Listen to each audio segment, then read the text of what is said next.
Welcome along to the Common Trips coverage. It's a big game in the Premier League. Top of the table clash. Top leaders Arsenal away to second place Manchester City in the Premier League tonight. Who will come out on top? And will the winner of this game come out as Premier League champions at the end of the game? I'm Russ Vernon. I'm joined by a special co-commentator. I'll reveal who it is in a moment. He's been on before. You'll have heard him plenty of times on the channel. And we'll get over to him in very shortly. But let's just build up to this brilliant game. It's Manchester City against Arsenal. We'll look back on how Leeds' draw against Leicester helps both of their teams' survival chances this season. Coming up very shortly is Man City against Arsenal in the Premier League.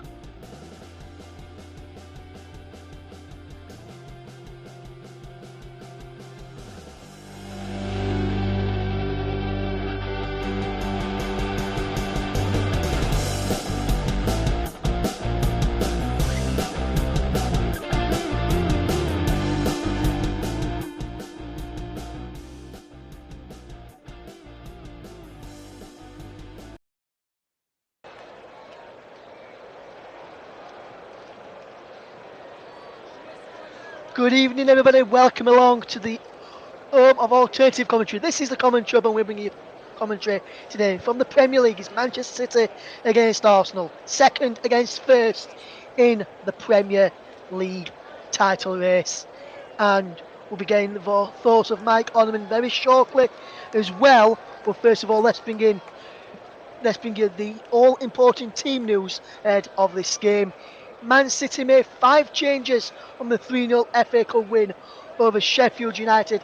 Ederson, Stones, Diaz, Rodri, De Bruyne all come in. Ortega, Laporte, Gomez, Mahrez and Alvarez drop to the bench. Arsenal, they made 1 change from the 3-3 draw with Southampton in the Premier League on Friday. Granit Xhaka recovers from illness to replace Vieira, who drops to the bench. Let's fetch in your co-commentator or expert summariser, as known as these days. We've heard him before. He's Paul James. And Paul, welcome to the commentary tonight. Massive game in the Premier League. How'd you see this one going? Thank you, Russ. Welcome, everybody. This one is a really difficult game to call because although Arsenal have this Herculean task in front of them, they have some quality players to Arsenal. You're looking at Bukayo Saka, Gabriel Jesus, and Gabriel Martinelli. That front line between them has got a lot of goals, a lot of assists. The creativity is there, and they can hurt Manchester City. As for Manchester City, well, they only really have to look to Erling Haaland. His goals this season, it's absolutely incredible what he's done this season with 32 league goals. And he also has the backing of the assists of Kevin De Bruyne, who's got 15. And so, 15 assists, I should say. So you're looking at a Herculean task for Arsenal to get the victory. But I actually believe tonight that Arsenal could pull this off. Yes, absolutely, Paul. Absolutely, my friend. We'll hopefully get Mike Onneman on very shortly. But while we're waiting for Mike to come back on and before we build up to this game in a bit more detail in just a moment or so, I've got a stat up here which I can read, which I'll mention in just a minute or so. First of all, Paul, last night was a big game down at the bottom end of the Premier League table. Tonight is all about the top end of the table. But let's look at the bottom end of the table. In the Premier League, Leeds United drew 1-1 with Leicester City yesterday. Both teams struggling down near the bottom. Leeds are now 3 points behind Bournemouth, who play Southampton, who are both down there as well. Leicester remain a point behind Leeds United, who remain just outside the relegation zone. That point for both sides. What do you see that result doing to both of Leeds' and Leicester's chances of survival in the Premier League this season? Well, at the bottom of the table, where Leicester, Leeds, Everton and Nottingham Forest are really not playing very well, they're not getting the results. Every point matters. So I believe that in this relegation fight, it's only going to take one of these teams to bring 2 or 3 wins together, and that's it. They'll be safe. I think the other teams are playing that badly right now Nottingham Forest, of course, it's good. They can get themselves out the relegation zone tonight. They have a home game with Brighton. But the fact that these teams are playing so badly right now, I think if either one of these teams puts a couple of wins together, that might be enough to keep them safe. Yes, and I agree as well. And when you look at the form for both Leeds and Leicester, and the running, Leeds have got a difficult run on paper after playing Bournemouth at the weekend. Leicester's next game is against another relegation rival, Everton. So one of the relegation rivals of Leeds will drop points, or both could pick up a point if he's, or one of them could drop points there, or both could drop points if it's a draw. So if Leeds were to win against Bournemouth, that would really put Leeds in a good stead. I know Leeds have got Man City after that, Newcastle, West Ham, Tottenham, with Tottenham not being in a good run of form recently, sacking Christian Stellini. But with Leeds, if they get a win against Bournemouth, that puts them really in a good stead. Potentially, say, the game against Man City, that's probably going to be a write-off. And then game against Newcastle, which is at Ellen Road, West Ham away, and then Spurs at Ellen Road. If Leeds can, say, pick up a point against Newcastle at Ellen Road, and then beat Bournemouth, pick up a point against Newcastle, pick up a point away at West Ham, and then beat Spurs on the final day, that should see Leeds have enough with teams in and around them, having to play teams in and around Leeds as well, where teams will be taking points off each other, potentially coming into the final stretch of the season. Well, yeah, it's quite possible actually. It's the thing is when I looked at this and I broke this down with who had what left, my biggest reaction was that the teams that were playing the teams at the bottom had the best possible chance of staying in the division. So Nottingham Forest at the moment, they've got a lot of games that are not within their group of teams that are near the bottom. So if you look at what's left for Nottingham Forest, say, after Brighton, they've got Brentford away. They do have Southampton at home, but Chelsea and Arsenal away at home after that, and then Crystal Palace away. Crystal Palace aren't really down there anymore. They're safe at this point at 37 points, I would say. But if you look at Leicester, although they do have Manchester City, they do have Wolves, who are probably safe, but they also have Everton and West Ham to play in sort of around that bottom area. And as for Leeds, well, apart from Leicester, they also have Bournemouth, as you mentioned, and also West Ham still to play. And Everton, of course, have Leicester and Bournemouth as well. So it's going to be very, very tight. Like I said, all it's going to take is a couple of wins. Yes, absolutely, Paul. And I think down in the bottom end of the table in the Premier League, in one of the other games before we build up to this one, there's been a penalty awarded in the game at the City Ground, where Nottingham Forest this evening are taking on Brighton, and Nottingham Forest have just missed a penalty. Steele has just saved a penalty from Brennan Johnson. It remains 0-0 at the City Ground between Nottingham Forest and Brighton. And Nottingham Forest have just missed a chance to take the lead after Nico Williams was brought down by Pervis Estepinian in that game. We'll keep you up to date with all the other Premier League scores from this evening as the game unfolds. Let's build up to this one then. Some brilliant football from both of them. Man City 5 points behind Arsenal going into this game, Paul, and that was just upon off air. Arsenal have a wretched run over Manchester City, only one win in the last 15, and that was the last win of the Etihad was on the back in 2015 in January. Since then, 2-2 draw. Then it was, listen to these results coming off here now: 2-1 defeat, 3-1 defeats back to back, 3-0 Man City win, 1-0 Man City win, 5-0 Man City win, 1-0 Man City win back in January 2023, which was in the FA Cup, as we in the game in there, and then obviously tonight.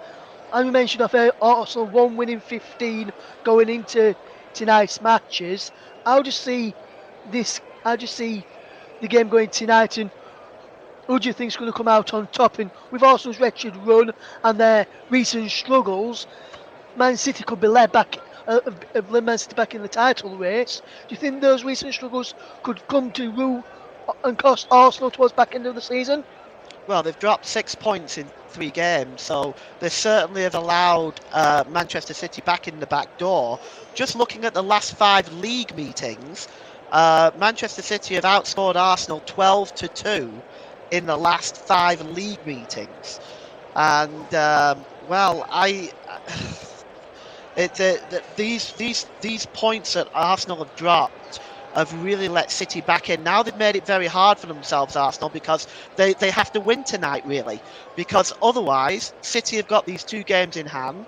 They're not losing at the moment. They're winning games. They're in good form. There's every chance that they could win those 2 remaining games and overtake overtake Arsenal for the number 1 spot.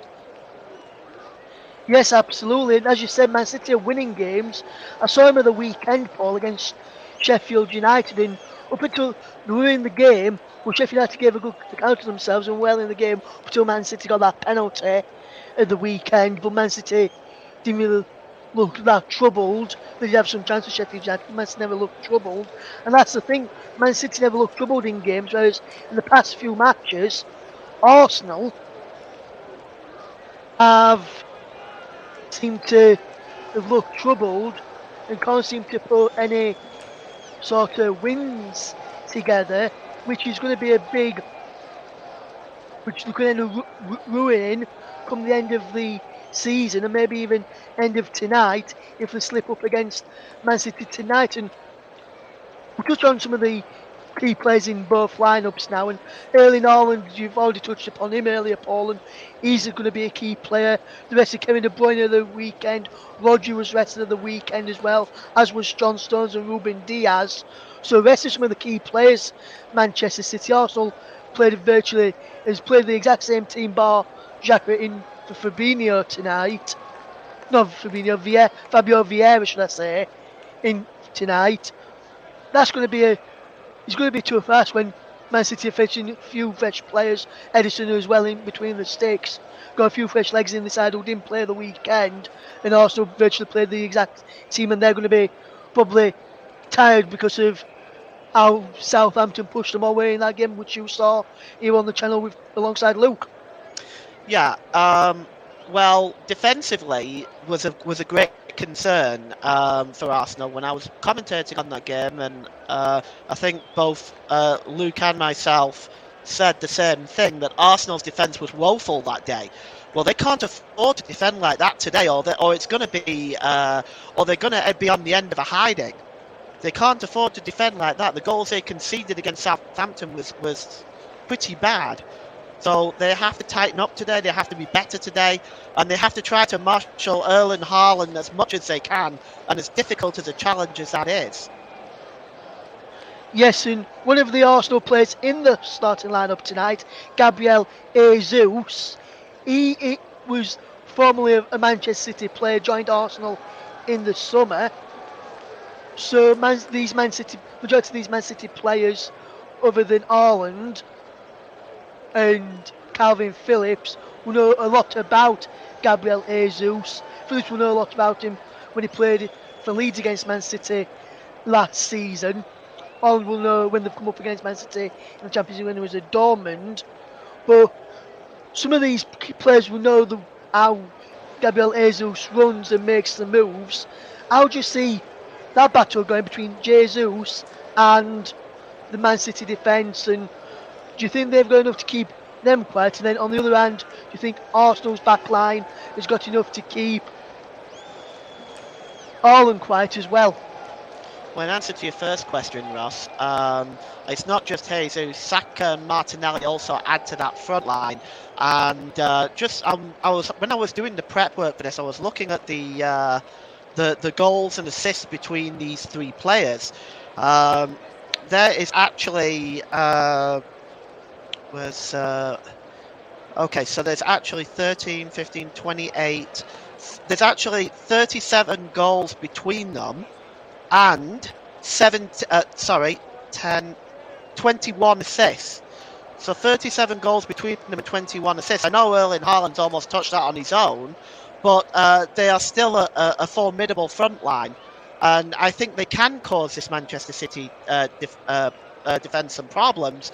But I think at the same time, Jesus has to start trying to stay on his feet more. Yes, and also if you look at some of the players that both teams have got on the bench, we'll start with the home side, Manchester City. We know what Julian Alvarez is like. We know what Mahrez is like as well. Those two players are going to be key if they come off the bench, especially Mahrez after his hat-trick of the weekend, wouldn't you think? Yeah, they're not a one-man team. Manchester City. They can bring on goal scorers from the bench. Mahrez, Alvarez, Foden are all spark plugs on that bench that can get you goals. So it's not just Haaland and it's not just De Bruyne. This team is exceptional, and they don't have a big squad, but they have a galaxy of superstars. Absolutely, Paul. And if we look at the bench for Arsenal, then who could potentially change the game for him? Obviously, Leandro Trossard has done well at Brighton in previous seasons. Eddie Nketiah has done well when he's played for Arsenal. Reece Nelson's got a couple of vital goals, including one against Bournemouth when they were 1-0 down after very early on in that game. Kieran Tierney from left back can provide good balls coming from that area as well. And Smith Rowe's another key player on the bench. I know I didn't go through many for Manchester City, but than what I've done through Arsenal. But some of those players I mentioned there for Arsenal, they're going to be key if they come off the bench in this game tonight, aren't they, as well, Paul? Yeah, absolutely. There's Emil Smith Rowe who's capable. Jorginho is capable. Trossard, you already mentioned. Reece Nelson performed quite well when he came off the bench against Southampton on Friday. So Arsenal have some players that can perhaps make a difference as well. Yes, absolutely, Paul. As we've just touched upon there, Paul. Obviously, with me being the main commentator in games like this, and when I'm being the main commentator, I don't normally give predictions out for games that I'm commentating on. If I were to push you though for a prediction for this match this evening, this morning, or this afternoon, depending where everyone's listening from, well, what's your score prediction going to be for this game? You like to put this one on me every time, don't you? This one I do, is, yes, Paul. Sorry. This one is a difficult one to predict. It could go either way. I think Arsenal could quite easily get the point. But I'm going to go with a 1-1 draw.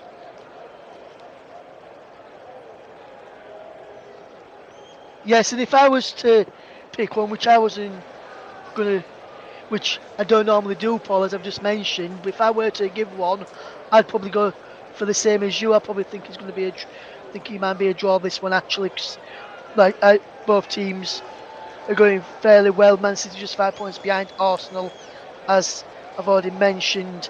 This evening here on the coverage, we'll be building up to the kick-off for the Arsenal Man City game very, very shortly, and we'll keep you across all the other games in the Premier League that's taking place this evening. There's few matches already underway in the Premier League. We'll tell you what their scores are going right now and who they are. And it's Nottingham Forest 0, Brighton 0, Chelsea 0, Brentford 0, West Ham 0, Liverpool 0 as well. And we'll also keep you up to date with the Championship between Sheffield United and West Bromwich Albion. They also kick off at 8 o'clock at the Bramall Lane, and Sheffield United, with the win tonight, can secure the second automatic promotion spot. And just before we continue with the build up to this one, Paul, we've kick off around about 8 minutes or so away. Congratulations from everyone in the commentary goes to Burnley Football Club after they returned to the Premier League yesterday the first time of asking, and went up as champions as well. So big congratulations to them. And Paul, obviously, I know yourself and JB are Burnley fans, so big congratulations to you two as well. And Paul, what a season it's been for Burnley. If you just touch on that quickly. Yeah, it's been it's been an excellent season. I don't think Vincent Kompany has got enough credit. He's taken a brand new squad that's never played together, put them in the Championship, which is a very difficult division, and absolutely owned the Championship for most of that season. So it's an incredible achievement by Vincent Kompany and for Burnley, and it's going to be interesting to see what happens over the summer. But yeah, it's a fantastic achievement. Yes, and if they've already seen what they can, we've already seen how they fare against Manchester City. Yes, it was a weaker Man City side that day. With still some top quality players. Whether the weakened side is an Ox have got quality all over the pitch. Man City they lost that game in the end. JB and myself did commentary for that one in the FA Cup. But if we look at it over, we'll be interested to see how they do against Arsenal. We Arsenal having a fairly young squad, and they keep improving year on year. They improved from on what they did last year, with a chance of a title this time around. So it'd be interesting to see that one, how Burnley do next season in the Premier League. I think, Paul, depending on how many changes made in the summer to the personnel squad wise, depending on what sort of changes made there, I think we could end up seeing Burnley surviving and probably finishing mid-table. But it all depends on who stays and who they fetch in to replace them. Obviously, Ashley Barnes already confirmed that he's going to be leaving at the end of this season, and what a servant he's been for the Clarets. But be interested to see how they fare up in the Premier League next season against Manchester City and obviously this Arsenal side as well. Yeah, of course. I think the biggest issue for Burnley, I know that that the goal eventually is to get into Europe. The owner has already said that that's what he wants, and that's the first time I've heard a Burnley owner or chairman make such a bold statement. But he's well on his way to doing that. He is, yes, Paul, he is. And I was at Burnley's game against Rotherham away when they played him at the ASL New York Stadium, and I saw Burnley's chairman to kick off that day as we were waiting for some Rotherham players to come through to sign the programme. And I say congratulations to him on promotion back to the Premier League, and he was really humble, really nice. Should I said thank you. That's what my name was as well, and seems to be a really lovely guy and a lovely man to have around the place after, especially Mike Garlick and the previous owners that Burnley have had. Well, that's all we've got. That's all we've got time for that on the Burnley side of things. Now let's turn our attention to the game, which is a big one, biggest game in the Premier League season so far, apart from down to the bottom end when the relegation running is in. This is all about the title race. City can go 2 points behind Arsenal with victory this evening. The teams are are making their way out of the tunnel right now, and you can join us again in a minute to keep you bang up to date with this one. We'll be back in just 30 seconds from now. You can count them.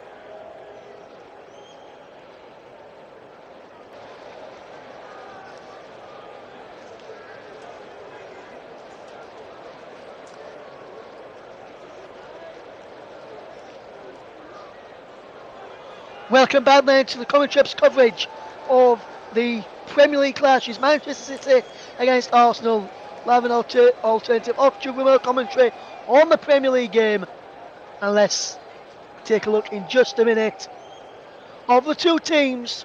And we'll start with the champions of last season, Manchester City, who look to line up with a 3-2-4-1 formation compared to Arsenal's 4-3-3. So let's run you through the Manchester City side, who make a reminder that they make 5 changes from the 3-0 win over Sheffield United in the FA Cup. Ederson, Stones, Diaz, Rodri, De Bruyne all coming in for Ortega, Laporte, Gomez, Morris and Alvarez. They line up with Edison in goal, Walker, Diaz, Akanji across the back. Stones and Rodri in midfield, Bernardo Silva, Kevin De Bruyne, Ilkay Gundogan and Jack Grealish the bit further forward. And Erling Haaland leads the line. On the bench for Manchester City is Stefan Ortega, Calvin Phillips, Americ Laporte, Julian Alvarez, Sergio Gomez, Riyad Mahrez, Phil Foden, Cole Palmer and Rico Lewis. As for Arsenal, they make one change, which sees Granit Xhaka recover from illness to replace Fabio Vieira in the starting lineup. They line up with Aaron Ramsdale in goal. It's a back of Ben White, Rob Holding, Gabriel and Zinchenko across the back. Is Martin Odegaard, Thomas Partey and Granit Xhaka in the midfield. And then leading the line is Bukayo Saka, Gabriel Jesus and Gabriel Martinelli. The bench for Arsenal is Matt Turner, the sub-goalkeeper, Kieran Tierney, Emil Smith-Rowe, Eddie Nketiah, Jakub Kiwior, Leandro Trossard, Jorginho, Fabio Vieira and Reece Nelson. The referee, Michael Oliver, assisted by Stuart Burt and Ian Hussein. The fourth official is Craig Paulson from South Yorkshire, Sheffield to be precise, Sheffield United. Fan good luck to his side in the Championship against West Brom in their quest to join Burnley in being promoted to the Premier League next season. VAR is David Coote and Edward Smart, or Eddie Smart, is his assistant in the VAR booth at Stockley Park. So then, Paul, now you've heard the full teams in full. Where do you see the key battles being this evening? Well, I think City have got a very attacking formation in this game, and I think the Arsenal defence may struggle to handle it. De Bruyne, Gundogan, Grealish and Bernardo Silva all in attacking midfield roles behind Erling Haaland. And I think the biggest challenge for Arsenal will be marshalling Erling Haaland. And you've got Gabriel and Holding at the centre back for Arsenal. I'm not sure that's going to be enough. For Arsenal, Gabriel, Jesus, Bukayo Saka and Martinelli are the key men for them. They are going to go up against that back three of Diaz, Walker and Kanji. Again, we might see some goals tonight. I know I predicted 1-1, but we might see some goals tonight. Yes, absolutely, Paul. And let's just wait for kick-off in this big mouth-watering clash with City in their sky blue shirts, white shorts and sky blue socks attacking the goal.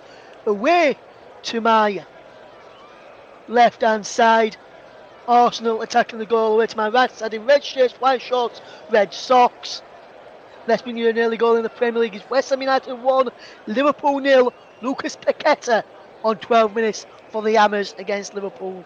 As Arsenal get this game underway, back to Aaron Ramsdale, all in yellow, and he hits it over to the far side, the right, and there's the brilliant run of Gabriel Jesus. It's Gundogan who picks up the ball, and then fouling there on Odegaard. The referee says no, as now here's Kyle Walker, who tries to come forward for Man City, but he's cut out, and is going to be a throw-in to Manchester City. We'll get the thoughts of Paul very shortly on this opening few exchanges as Kyle Walker gets ready to take the throw-in just inside his own half, right in front of Pep Guardiola's dugout. He moves it forward towards Arteta's dugout and gets a throw-in towards Erling Haaland. Odegaard's there to cut it out, and now is Zinchenko, the former Man City player, playing for Arsenal tonight. Here's Holding across and then to Benjamin White over on that far side, and he tries to play Bukayo Saka in down the right hand side. Gabriel Jesus is closing down his former goalkeeper Edison and almost going there as Stones play the ball back to him, and then Man City just win a throw in. Ben White heads it out of play. Kanji across there to take the throw in all the way back to Ruben Diaz there, and now Diaz to Gundogan, back to Diaz and back into Gundogan and back into Ruben Diaz, the Manchester City centre back. Here's Ilkay Gundogan up towards another halfway, coming up towards 1.5 minutes gone here now. It's out wide, it goes into Jack Grealish up against Ben White. Grealish into Kevin De Bruyne, fresh from being rested against Sheffield United. Shot coming, Pierce round ball, nothing given, and the first chance there for Man City, Paul, to get in behind, and the Pierce round ball not given. What do you make to that effort there? Yeah, I don't think that was handball. Just as he was trying to break through there, it's just one of them chances, isn't it? He just wasn't able to get the ball through to him. Yes, as Ireland finds Grealish over on that far side. Jack Grealish delivers a low ball in. Palmed down by Ramsdale, and there's a free kick given on that for a foul on Ramsdale. When he looked as though Ramsdale had fouled, I think he was Kevin De Bruyne in there. The referee's given it the opposite way. And Paul James, there's a foul on Partey in there as well. Well, for me, that's a penalty for Man City. Well, I'm just going to have to take another look at this one, I think, Ross. But we'll just try to get a look at this. And yeah, looks like it looks like they've got the ball out wide here, and when they get the ball across, yes, actually I agree. That looked like a foul by Thomas Partey. It has to be said. Yes, but the referee, Michael Oliver's giving it the opposite way, and the ref and VAR is stuck by Oliver's decision there. I'm surprised David couldn't tell him to monitor that, but that was a definite penalty for me for Manchester City. Arsenal got away with one there, which Ramsdale takes a free kick from and up towards Gabriel Jesus and Saka, and Man City just get the ball back and Aki forward towards Erling Haaland, who's playing under pressure. Paul, your thoughts on that again? Well, it looks like there's a connection between De Bruyne's leg and Partey, and then Partey connects with De Bruyne. My take on this is that was a penalty. What I don't want to hear anymore is anybody saying that VAR favours the top 6 clubs in Manchester City, because obviously that's not the case, because that was clearly a penalty. Yes, absolutely. As is Zinchenko to try to get a throw in for Arsenal. Good bit of play this as Zinchenko now plays it into Rob Holding, who will try and get into position and play the ball forward for Saka. How wide it goes down the line for Gabriel Martinelli, was onside. Saka makes one inside the points for it. Saka's there. Pulls the ball back towards Gabriel Jesus, and it's cleared away in the end by Kyle Walker for a throw in. City playing through offside, nothing given. But Arsenal on the counter attack, they're quite good there. But they've come in again here now with Rob Holding. Plays the ball down the line. It goes, runs all the way through, and is behind for a goal kick. But Arsenal now, Paul, starting to get into the game and starting to get chances of almost getting a chance of their own there. Yeah, they've started to just really. That's the first time that they've been able to just sort of get a threat on Arsenal's goal, and you can see it's Gabriel Martinelli plays it to Saka. Saka's ball across to Jesus is just not the best, and it's a comfortable clearance in the end by Walker. So, but it's some hope for Arsenal. Yes, some hope for Arsenal, as you mentioned there, Paul, and Arsenal starting to creep in to the game as Man City will try and break forward. Here is Ellison now in the Man City goal, all in purple. Liverpool have equalised against West Ham United. Cody Gakpo with the goal there for Liverpool. That's come on 80 minutes, cancelling out the opening goal by West Ham through Paqueta on 12 minutes. So another big goal there. And West Ham down near the bottom.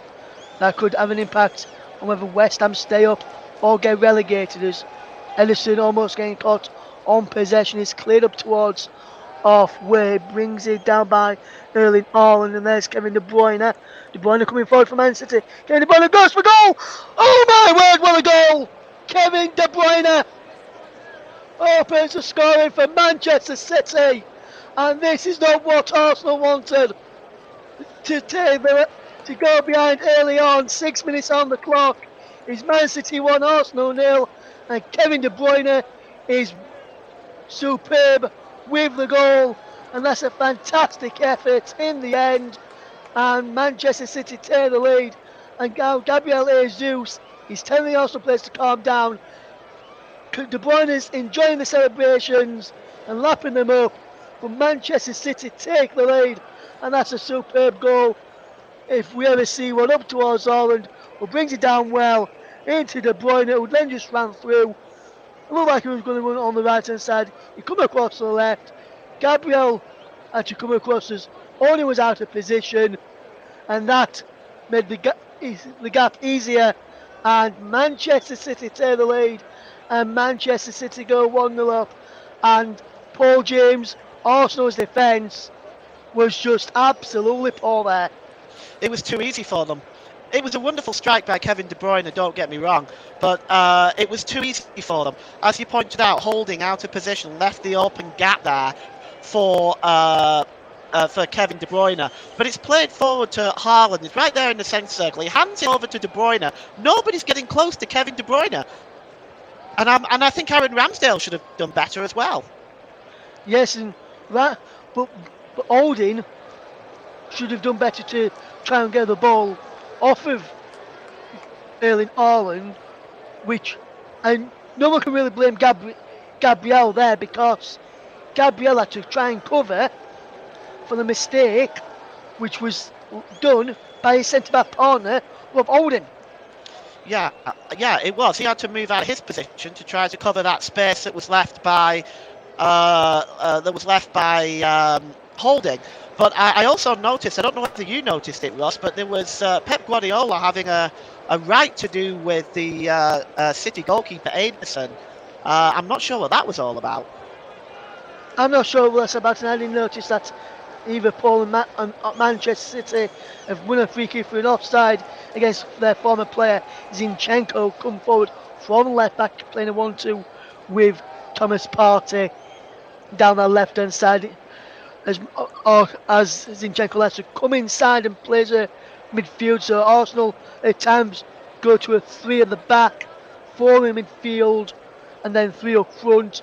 Something similar to what Man City will. They go with a 3 back, 2 in midfield, 4 in midfield, 2 in the holding, 4 in front of them, and then the lone striker as Haaland is brought down there by Holding. Referee says no, and now he's back with Ramsdale, and now Gabriel will try and fetch the ball away. Here's Zinchenko to try and get the ball away, and he hits it off Rodri there, and the ball bounces out for a goal kick. But I'm just looking at the goal again, Paul, and you're right, Holding up, grabbing hold of Haaland, and then no one tracked De Bruyne, and Ramsdale has tried to get across to cover that space, which was a big space on his left hand side, and he couldn't get across there quick enough, having started the attack on the right hand side, expecting the ball to come down Arsenal's right, Man City's left, and he went down the opposite way and caught him out.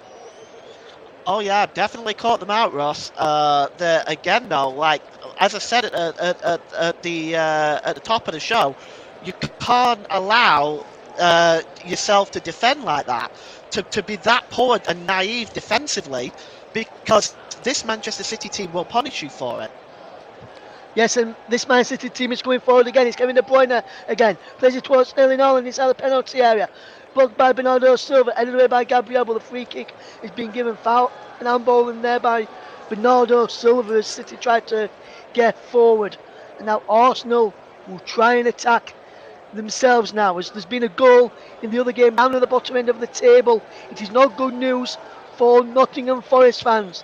They missed a penalty early on, and they've now fallen behind. Facundo Buonete on 38 minutes has given Brighton a 1-goal lead against Nottingham Forest in a big game down at the bottom end of the Premier League table. Is Nottingham Forest 0, Brighton up, Albion 1 there. And Paul, we mentioned earlier, Nottingham Forest potentially could have got a win with Brighton having a FA Cup hangover, especially going to extra time and penalties.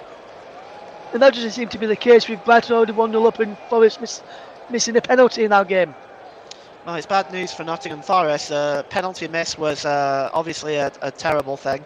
And now they're 1-0 behind. They haven't done great when they've fallen behind of Nottingham Forest. And of course for them, this is not a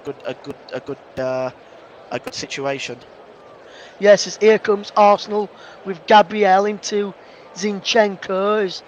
Every time Zinchenko gets the ball, he is booed by Manchester City fans for leaving them to go to Arsenal as Man City, as he was wanting regular game time, which he wasn't getting under Pep Guardiola. So I'm not sure why you could boo him for wanting to play football on a regular basis. So having to change the clubs, but each to their own in terms of fans. As it is Gabriel who gets the ball into Rob Holding, who will try and get the ball forward into Zinchenko, and he does back to Rob Holding this time.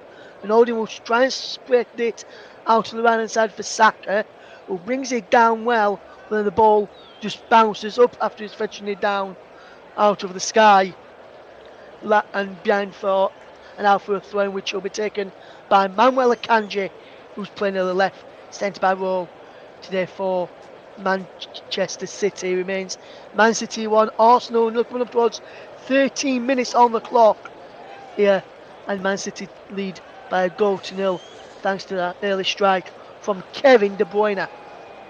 Let me just tell you what other matches are taking place in the Premier League tonight. It is still the other results is Chelsea 0, Brentford 0. Obviously, you've just said about Nottingham Forest losing 1-0 to Brighton. West Ham 1, Liverpool 1, and then it's Man City 1, Arsenal 0. In the Championship, it's still Sheffield United 0, West Bromwich Albion 0. Sheffield United, with a win, can return to the Premier League this evening. Good luck to Paul Eckingbottom and his side there, as we see Arsenal in possession with Rob Holding into Gabriel Jesus, and here's Gabriel Magalhaes, and then back to Rob Holding, who will look up and look for options. Xhaka dropping into being back forward at times, with Zinchenko moving into midfield, and Gabriel is moving out to this left hand side to be the left back in that, as Zinchenko finds Xhaka. Zinchenko again, and now back to Gabriel, and all the way back then to Ramsdale, who gets the ball forward. Does he know he plays a 1-2 with Rob Holding, and then gives it to Gabriel, who's been put under pressure by Kevin De Bruyne, and that pressure has forced the Arsenal centre-back to keep the ball out of play. Comes up towards 14.5 minutes gone here on the commentary. JB Sports, commentary 2 and Storm FM is Arsenal, Man City, who lead Arsenal by a goal to nil thanks to Kevin De Bruyne's strike early on after just 6 minutes, and Man City having a 1-0 lead in this game, which Paul, from what how Man City have started this game, he's not come against you in a play at all, has it? No, not really. For the most part, Manchester City have controlled this game. Arsenal has tried to create chances and tried to create breakthroughs. Closest they've come now with that Martinelli to Saka, and Saka was not able to pull the ball across to Jesus. That's about as close as Arsenal have got. I would have to say that Manchester City are in control of this game at the moment. Yes, and also, Paul, it looks to me as though Man City haven't even had to get out of second gear to be in control in this game. It's been that easy for him so far, as here comes Akanji in towards the penalty. Still going Manuel Akanji, tries to get through there, and he's conceded a free kick. Foul on Thomas Partey as he ran inside the penalty area. Thomas Partey wanting a booking for Akanji there, and I'm not sure if that is a booking. I'm just looking at the replay again here now, and he goes down far too easy. I don't even think that it's a free kick. Doesn't even look as though Akanji gets a touch on Thomas Partey there, but Man City still leading by a goal to 16 minutes gone here on the commentary 2 JB Sports Storm FM. We're also live on our Twitch channel as well. We'll keep you up to date with all of the Premier League action today. There's some Premier League action tomorrow, but our attention tomorrow doesn't come from the Premier League, it comes from the Championship. Rotherham United take on Cardiff City in that rearranged game after he chucked it down with rain and forced it to be abandoned in the second half of that game. They're replaying that game tomorrow evening, and you can hear that on the commentary with Nicholas Jones bringing you through that one. As here's Kyle Walker now for Manchester City, out wide to Kevin De Bruyne. Now Bernardo Silva back to Kevin De Bruyne, who plays a ball infield to John Stones. And now here's Ruben Diaz, who will keep the ball moving forward.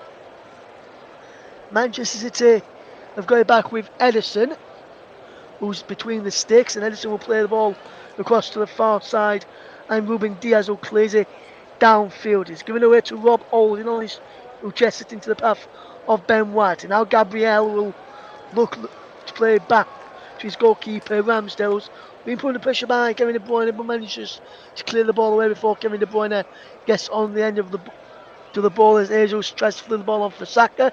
It was kindly through to Ederson, who's put Rodri under the pressure, but skips away from his former teammate Jesus, brilliantly there to pick out Ilkay Gundogan.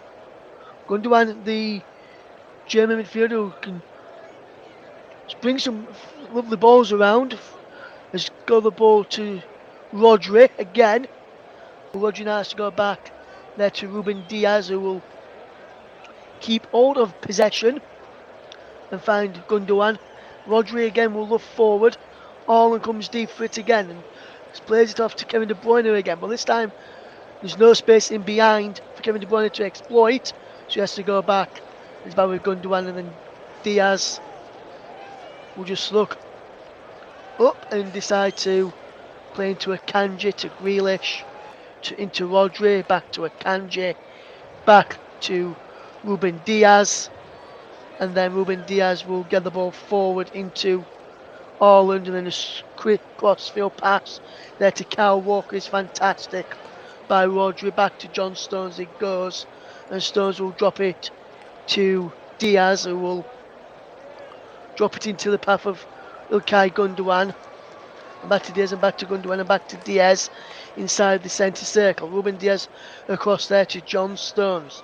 John Stones will get the ball forward from Manchester City, and here's Walker from Bernardo's pass, who slipped as he played it into him. Here's Stones now. Gundogan on to Rodri.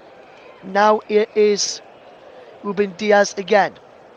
Rodri once more as he tries to fetch this ball forward. You're listening to the home of alternative commentaries here on the Commentary Hub. We're also live on JB Sports, Storm FM and Commentary Hub 2.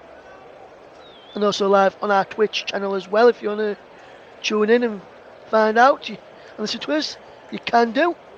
If you're listening on Twitch and you're about to go out, incidentally, guys, you can put it on that, on just audio only, and connect up to your car. Connect your phone up to your car and listen to any other radio station.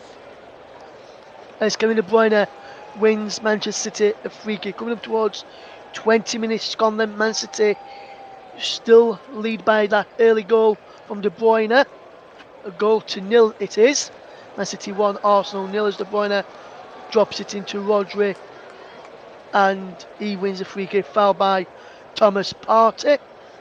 Nottingham Forest have equalised in first half stoppage time down at the City ground. Pascal Gross has put through his own net on 45 plus 3.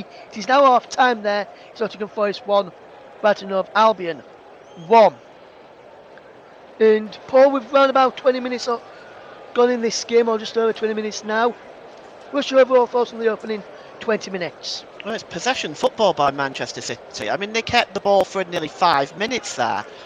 They're just knocking the ball around, passing the ball around, impatiently building up in Arsenal's half of the field. And they're just relentless at what they do. And every time the patience is there, the passing, the build up, and then they strike. And it's when I'm looking at this, I'm seeing that Arsenal don't have an answer to this right now. Yes, as Bernardo Silva almost just got in there, Paul, as you was talking, he managed to get a strike in after getting past Zinchenko, which shot was a tame one and easily claimed by Ramsdale, who had Gabriel just in front and he tried to bend it around. Gabriel used him as a shield there. Silva, but didn't get enough power onto the ball, and now Ramsdale will clear forward up towards Martinelli, but Stones is back there to head clear towards Rodri, who can't get the ball in midfield. Arsenal win a free kick as Rodri just hammers the ball away. Foul on Granit Xhaka there by Ilkay Gundogan, the City captain. There was an handball by Granit Xhaka there. I'm not sure why it's been given as a free kick. I think it's been given as an eye bill, but there was a handball by Granit Xhaka. But the referee's given a free kick to Arsenal here in a good position as Arsenal will try and get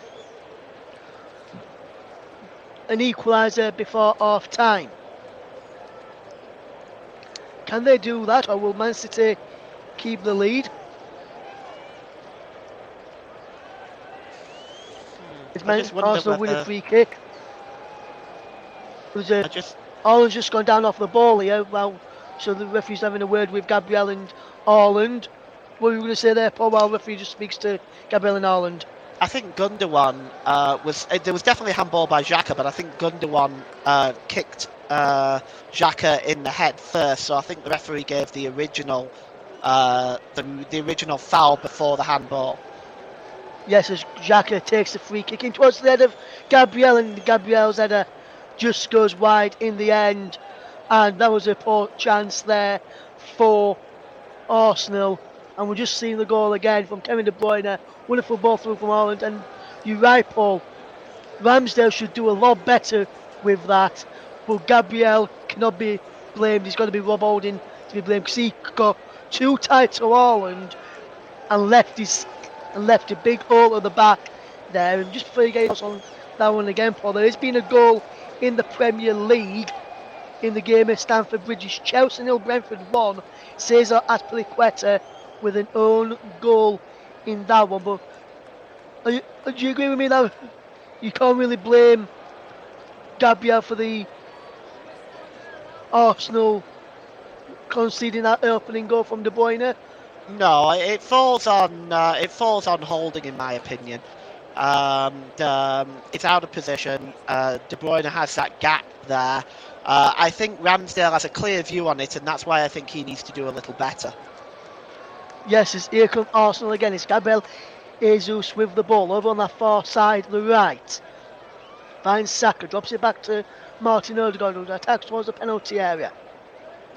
Here's Zinchenko 25 yards out, lays out to this left hand side, and Gabriel Martinelli, who has to drop it back to Zinchenko on the edge of the penalty area. He's being forced back, then gets the reverse pass in towards the penalty area, and Xhaka, and then Martinelli just bowls down Rodri on the edge of the penalty area, and Manchester City win a free kick. Is Man City 1, Arsenal 0 here on the commentary of JB Sports and Storm FM.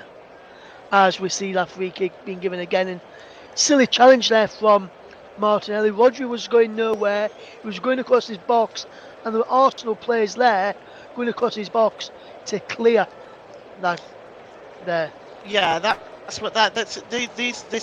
is a silly free kick, and it's very stupid when you do this, because not only are you giving away a free kick in a really stupid position and giving up a potential attack, you're also risking being booked. I mean, he just collides into him. He just runs into him. Why? There's no need for that. As he's carrying De Bruyne through again from Erling Haaland's pass. Holding got caught out again. Gabriel makes the challenge with a shot comes in from De Bruyne. Shot saved. Well, by the legs of Ben White, and also managed to get the ball and get a free kick for a foul on Martin Odegaard. But Arsenal again, and Rob Holding again, getting too touch tight to Erling Haaland, and De Bruyne is through, but Gabriel made amends for his mistake with the help of Ben White back there, Paul. Yeah, again, this is poor defending. This time they wasn't punished for it. This time they was lucky. But look at that, right through the middle, Kevin De Bruyne. It's good work by Gabriel. Kind of puts him off for just a minute, and then the final challenge there by Ben White. But again, that is really, really sloppy defending. He shouldn't be allowed to run through the middle like that. It's too easy. Yes, far too easy there by Manchester City, and far too easy for probably Arteta's liking without going there, as Man City closing Arsenal down every opportunity, as De Bruyne drops it back to Rodri. Here's Kyle Walker. Back into De Bruyne. Flicks it around the corner for Bernardo Silva, who just keeps the ball in on this near side of the right. Back to De Bruyne, who moves the ball in towards the head of Gundogan. It's cleared away on the edge of the penalty area by Thomas Partey. Man City bring it back, but now also will try and break with Xhaka's pass to Bukayo Saka, and Saka has got away over on this far side. Arsenal's right as they trying to attack here now in towards the penalty table. Jack Grealish just absolutely fantastic to get back, clear it down the line for Diaz, who clears it further down the line, and then Man City push Arsenal back. Well, what a fantastic run there by Jack Grealish to get back, and then he's got the ball now into Erling Haaland, who drops it into Gundogan. Kevin De Bruyne now turns away, and Haaland makes a run forward, and he's played him through. Erling Haaland's through now. Ben White's up against him. Erling Haaland's still going. Oh, it's still going! Saved by Ramsdale, cleared away by Ben White. We managed to get back. It was Odegaard who closed him down initially, but then Ben White got back to clear away. Now it comes to Rodri. Edge of the penalty area now it's Gundogan. Back it goes into the centre circle and Diaz. Now it goes to Akanji. Back to Diaz inside the centre circle, inside the Arsenal half. Now Akanji. Get to post close on that chance there from Erling Haaland in a moment as City are beginning to turn the screw now here on Arsenal, up the ante. And they had. As now here comes Akanji into the path of Ruben Diaz, into the centre circle, and Ilkay Gundogan across now into the path of John Stones. And while Man City just playing around at the back, force on that chance there for Manchester City, and it was almost 2-0 thanks to Haaland that time, Paul. Well, it was. I just wonder if it might have been better just playing the pass across to De Bruyne, who was on his own, would have had a tap in. But instead he did it the hard way, forced a good save out of Aaron Ramsdale, and the rebound just went away from De Bruyne behind him, so he wasn't able to divert the rebound into the net. But another good chance. Yes, another good chance for Man City goes begging, and Arsenal are living dangerously.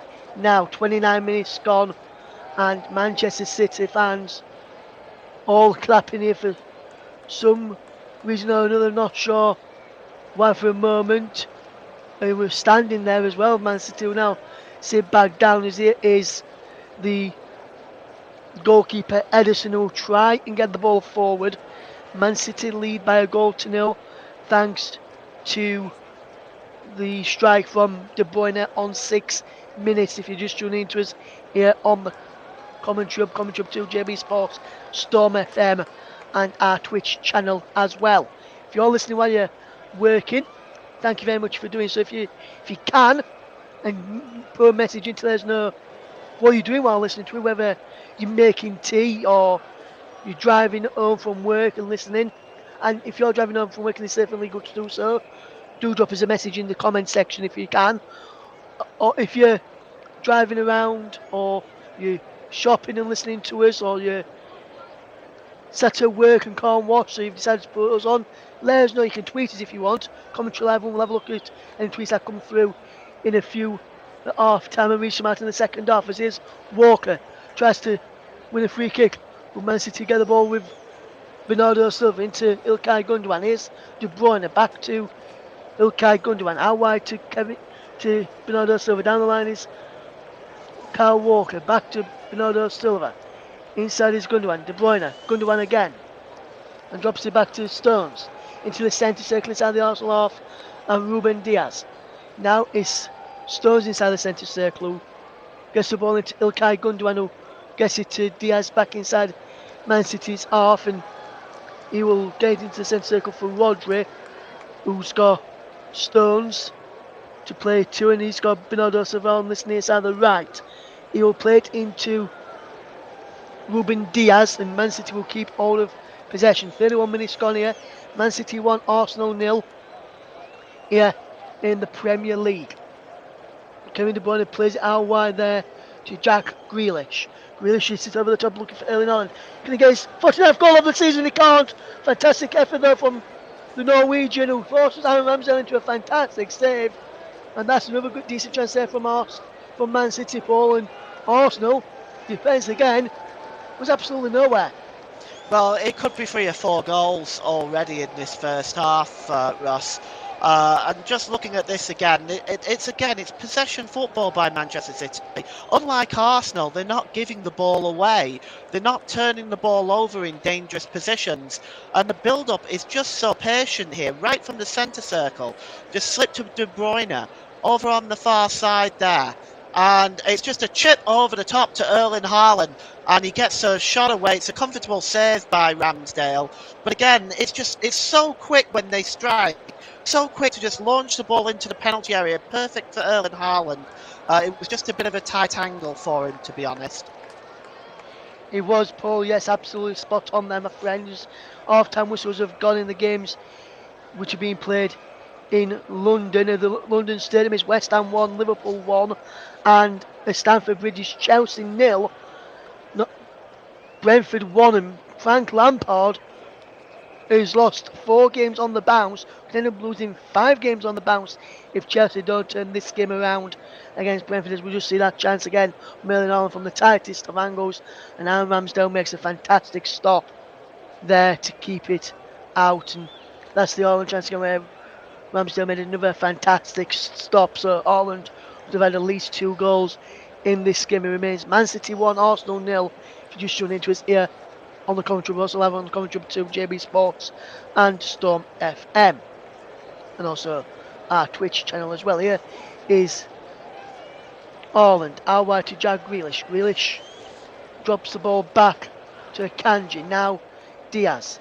Diaz has to go all the way back to Ederson, who's got Stones on the right hand side, Diaz on the left. He's got Gundogan coming through the middle. He goes to Diaz, who tries to get the ball to a Kanji and does so.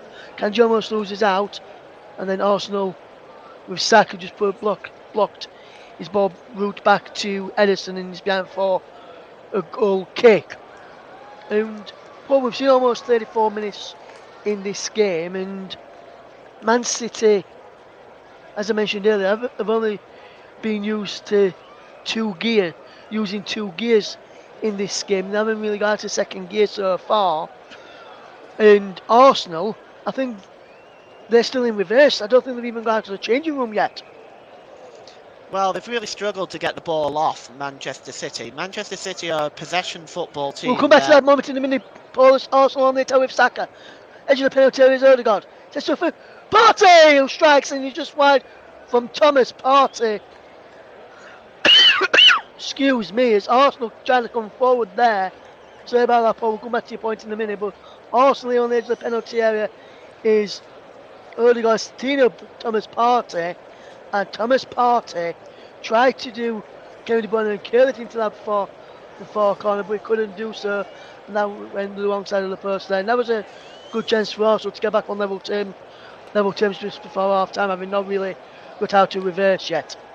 It's a rare turnover by Manchester City inside their own half.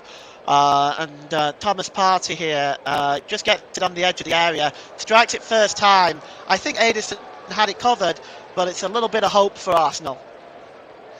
It is a bit of hope for Arsenal. Saka tries to get the ball into Xhaka, but Arsenal lose out as Jack Grealish is away now from De Bruyne's pass. Grealish rolls it into Erling Haaland, and Haaland running at the Arsenal defence, which is shaky. Haaland going for goal and just wide. Erling Haaland could have had an action this first half. Erling Haaland, and Haaland, I thought the net was going to bulge there for a second, but that is fantastic play between De Bruyne, Grealish, and Erling Haaland. You'd have thought probably played out wide to Bernardo Silva. No, he had second chance for options. Rene Gabriel, who knows he's very, very slow tonight, with his effort just goes to the wrong side of the post, and that's another warning sign for how easy it is for Man City to be able to break on this Arsenal defence. Oh yeah, they're finding it too easy. But again, it's possession football. They keep the ball, they break forward with precision, pace, and Erling Haaland, well, it's another golden opportunity, isn't it? It is, Paul, yes, it is. Bernardo Silva now for Manchester City up near his own penalty area. Gets it back to John Stones, who just puts his foot through the ball and sends it out for a throw-in to Arsenal, which will be taken by Alexander Zinchenko. Coming up on 9th of May, Man City are in Champions League action against Real Madrid. You can hear that on the commentary hub. Also, then on the 10th of May, AC Milan against Inter Milan. Hopefully, we'll have that game from the Champions League coming up on the channel. It's two big Champions League semi-finals you don't want to miss, especially the all-Italian affair. What can Man City do here on possession now? As here comes Kevin De Bruyne, drops it back to Bernardo Silva, but the referee is giving a stop the play for an head injury. There's no foul. I don't think he's giving a foul against Haaland. We stopped it for an head injury on back because Thomas Partey's gone down holding his head. And if we just look at this here, he don't even touch his head. Thomas Partey's has gone down holding his head when he don't even catch him on his head.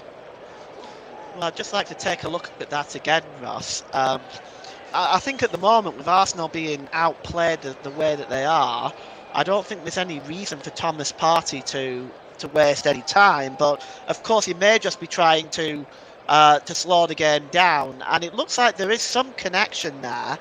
But I just want to let's see. It looks like there's some connection. I saw his head sort of move a little bit, so I think there's been some connection, but I'm not sure exactly what. I just want to have a look at this in the slow motion. Oh, yes, I think he clashes possibly with the shoulder of Erling Haaland. Let's have a look. An arm there as well. Not deliberate, but an arm. I'll give Thomas Partey the benefit of the doubt there, Ross. Yes, and that's why you're the pundit and I'm just the commentator for you. Sometimes it's a little bit different to what I do, as Man City have got the ball again, and it's now with Akanji over on that far side to Gundogan, who tries to get the ball forward. Gundogan is still there again, and now Kevin De Bruyne gets it into Ilkay Gundogan down the left-hand channel. De Bruyne going on the other, but plays inside to Jack Grealish. Grealish is held a penalty, goes down on the challenge, which is a fantastic one from Rob Holding, and then he's gone out for a goal kick. Well, I think this referee has got this one wrong, because I think the ball stays in play after Rob Holding gets the ball off Jack Grealish. And then I think Ben White kicks it behind, and that should have been a Man City corner, and the referee has got that one wrong and given it to the goal kick to Arsenal. Well, let's take a look at this again. In a moment here, it's it's just I mean, we can touch on that, Ross, but I mean, again, just break out in numbers to Manchester City. It's a good challenge, and yes, it comes off Gabriel, but it may have come off the City player last on the rebound. When Gabriel kicks it wide, we'll get a much better look at it at this angle because it's face on. Super challenged by Holding. He goes down, does Grealish. It didn't show the follow-up, unfortunately. So difficult for me to assess that one, but it could have come off Grealish last. It could have done, but for me, I think he'd come off the Arsenal places. Good on inside the penalty there from Manchester City. Good on. Was it by Erling Haaland? Shot saved again by Aaron Ramsdale. How many times is Haaland going to have a chance tonight and not take it? There's another opportunity. Could have had at least 4 already, Erling Haaland. Well, and now it's Akanji, who pushed the ball out of play. It's Arsenal throwing. Well, Ramsdale's keeping Arsenal in this game. Well, he is. He is, and he's certainly made up for that first goal. But they're not monitoring. I know Haaland is very difficult to marshal, but they're not marshalling him well enough. He's getting too many opportunities here, and eventually he's going to take them. And here you see the ball across here, and look at the space though. He's 7 yards out, Ross, and there's nobody remotely close to him. Yes, and Arsenal have just conceded a free kick foul by Bukayo Saka on Manuel Akanji there, and the Arsenal man was unhappy with the assistant referee for giving that one. The City fans are happy though after some decisions going against their side early on as the ball is played forward. We can't pick out Erling Haaland. Arsenal's defence have been all over the shop of the back. We'll get a close up. Paul James coming up towards the end of the first half. After this Arsenal attack, here's Ben White for Arsenal. Back he goes to Rob Holding. who chips the ball forward looking for Bukayo Saka. Akanji heads it away to Diaz. Diaz will try and break now for Man City's. Grealish slips on the ball. And then here comes Odegaard. Play it into Zinchenko as Arsenal trying to come forward. Zinchenko with the ball in. Headed away by Diaz and is behind for a corner. But Arsenal starting to slowly get back into the game, Paul. 42 on the clock. Man City 1, Arsenal 0. Well, Paul, we'll wait for this call. Really thought it was on the corner in a minute, on the first half in a minute, but Arsenal slowly getting back into this now. Well, they've created one or two isolated incidents throughout the game, Ross, but I think on the whole, Arsenal have been quite poor in this first half. Yes, and Saka coming across to take the corner from the Arsenal right-hand side, City left-hand side. As we try and see if Arsenal can get back on this holding. Partey, Xhaka, Gabriel, Jesus is all in there. Ben White in there too. So too is Odegaard. Martinelli on the edge of the penalty area. Ball in towards the middle. Ederson gets a fantastic punch away to the edge of the penalty area where Odegaard picks up back to Bukayo Saka. Delivers a lumptious ball in towards the back post. He goes over the edge of everybody and behind for goal. Kicking. All 43 minutes on the clock. Almost coming to the end of the first half. Your overall assessment on that first half? Well, it's been mostly Manchester City. The possession has been absolutely outrageous. They've controlled this game from start to finish. They broke at will, and they broke down the Arsenal defence with ease, without any issue. And they probably should be at least 3 up by now. Absolutely. And if you get to half time and 1-0 down, Arteta's going to be saying, you need to wake up, take your chances when you do have them, and it could be a different story come the end of the game. But where it is right now, Paul, I don't see anything other than a Man City victory tonight. Yeah, and I think it's only going to be a matter of time before they increase their lead. Arsenal's defence tonight, like against Southampton, has been pretty woeful. And I'm really shocked at the way that this has happened for Arsenal, because for most of the season, the defence has been very, very good. Yes, and I'll touch on why I think Arsenal defence has been bad recently. As Haaland is fouled there by Thomas Partey, and Partey concedes a free kick there. Haaland brilliantly winning that free kick. And I'll reference a point which I was talking to earlier on WhatsApp with Mike Horneman about, and I'll reference that a bit later. I'll reference it now, in fact. I was speaking to Mike earlier. He says he was nervous tonight. He says he was for Stevenage last night. There, Stevenage 1 win away from promotion to League 1 from League 2.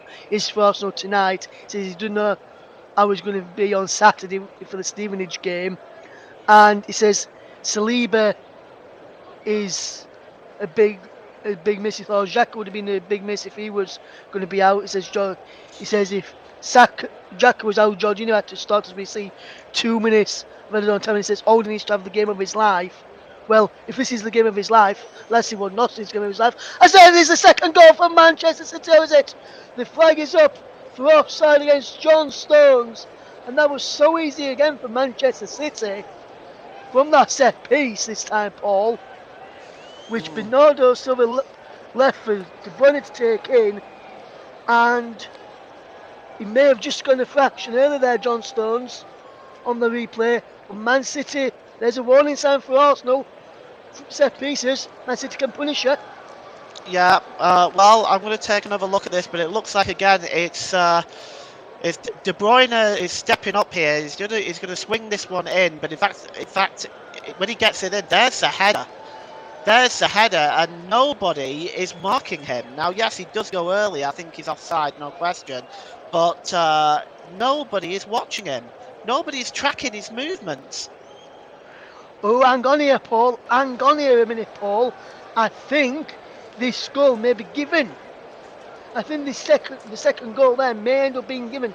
There is a VAR check for a possible 2-0 lead for Manchester City, and I think this one could be given as the defender on the back post, Ben White, his leg is played in with a chance for which could see John Stones onside a VAR review. And Paul, I'm just hearing in my ear and looking at the monitors here, he's onside. The goal's going to be given. He's going to be 2-0 to Manchester City. Oh yes, just looking at it myself again, Ross, from that VAR angle, and yeah, that's going to be given. That's going to be given. Just looking at it at that angle, it doesn't require much more. Yes, and the goal is given, Paul. The goal has been given. Manchester City have a 2-goal lead against Arsenal just before half time, and it's that man John Stones who heads on from a free kick. And we said Man City from set pieces and open play can punish the teams, and John Stones has just punished Arsenal there. Man City 2, Arsenal 0, Paul. Well, they can't have any complaints. They can have zero complaints at that. The cross comes in, they don't track him, and right there on the line of the 6-yard box to head the ball into the corner. But there's no tracking, there's nothing. That to me, that is Arsenal can have no complaints. Absolutely no complaints can be given there as Man City now 2-0 up thanks to John Stones in first half stoppage time. And now Manchester City are in dreamland. Man City are 2-0 up against Arsenal. Ben White has gone down after a challenge, I think, on by Jack Grealish. Gabriel Jesus is trying to get involved. Partey is getting involved. There's a fire going off round near Ben White as Arsenal are trying to get one of the Man City players sent off. Odegaard is Gabriel's grabbing out of Gundogan there, who's trying to be peacemaker. Thomas Partey's having a go at Kyle Walker for some reason. Edison is being peacemaker. Grealish is being peacemaker with Gabriel Jesus. We just see Ruben Diaz holding off Ben White. He pushes him down. It's a free kick to Man City. But as Diaz goes, he stamps on him there and kicks him while he's on the floor. And then he kicks him on the back of the leg there, Ruben Diaz. That's naughty from Diaz, but Ben White was the perpetrator there by kicking him when he was already down on the floor and stamping on him. I think both players are going to get a booking here, Paul, but Ruben Diaz is picking up his third booking of the season for his part in that there, and I'm wondering if Ben White will also pick up a yellow card as well here, or whether it's for two challenges there according to the referee Michael Oliver, but I'm not sure if Ben White's picking up a yellow card, and I think Ben White should be picking up a yellow card for his part in that as well. Well, I think both. Diaz goes down very easily. I didn't see much with what Diaz. Oh yes, it was the studs to the back of the leg. So you know what? He might be in more trouble. Diaz, look at that. There's the studs at the back of the leg. Okay, the contact is minimal, but I wonder whether VAR will look at that. That's certainly a dangerous thing to do by Diaz when you're 2-0 up. You don't need to do it. VAR have looked at it, Paul, I've been told, but VAR decided he wasn't worthy of anything other than just a yellow card. As there goes the half-time whistle of the game at the Etihad Stadium. Is Man City 2, Arsenal 0. Man City closing in on Arsenal and going 2 points behind them as things stand at the break.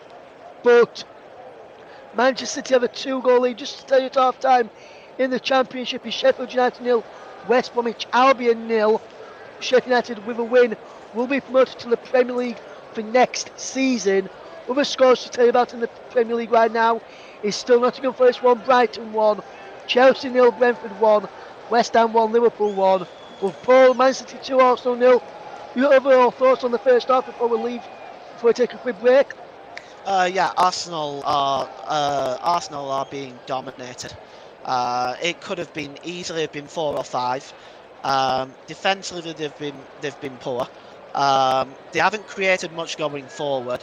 Possession has been dominated by Manchester City. The midfield controlled by Manchester City.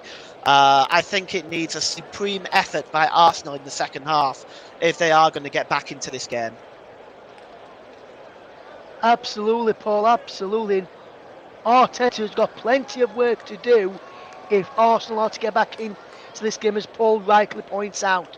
At the break then, here on the commentary hub, it's Man City 2, Arsenal 0. We're back in around about 10 minutes time, and we'll keep you up to date with all the other games that's taking place this evening. We'll be back in around about 10 minutes with some half-time thoughts and reaction to what we've seen in this first half. Man City 2, Arsenal 0.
Welcome back to alternative commentary here on the commentary of the home of alternative commentary.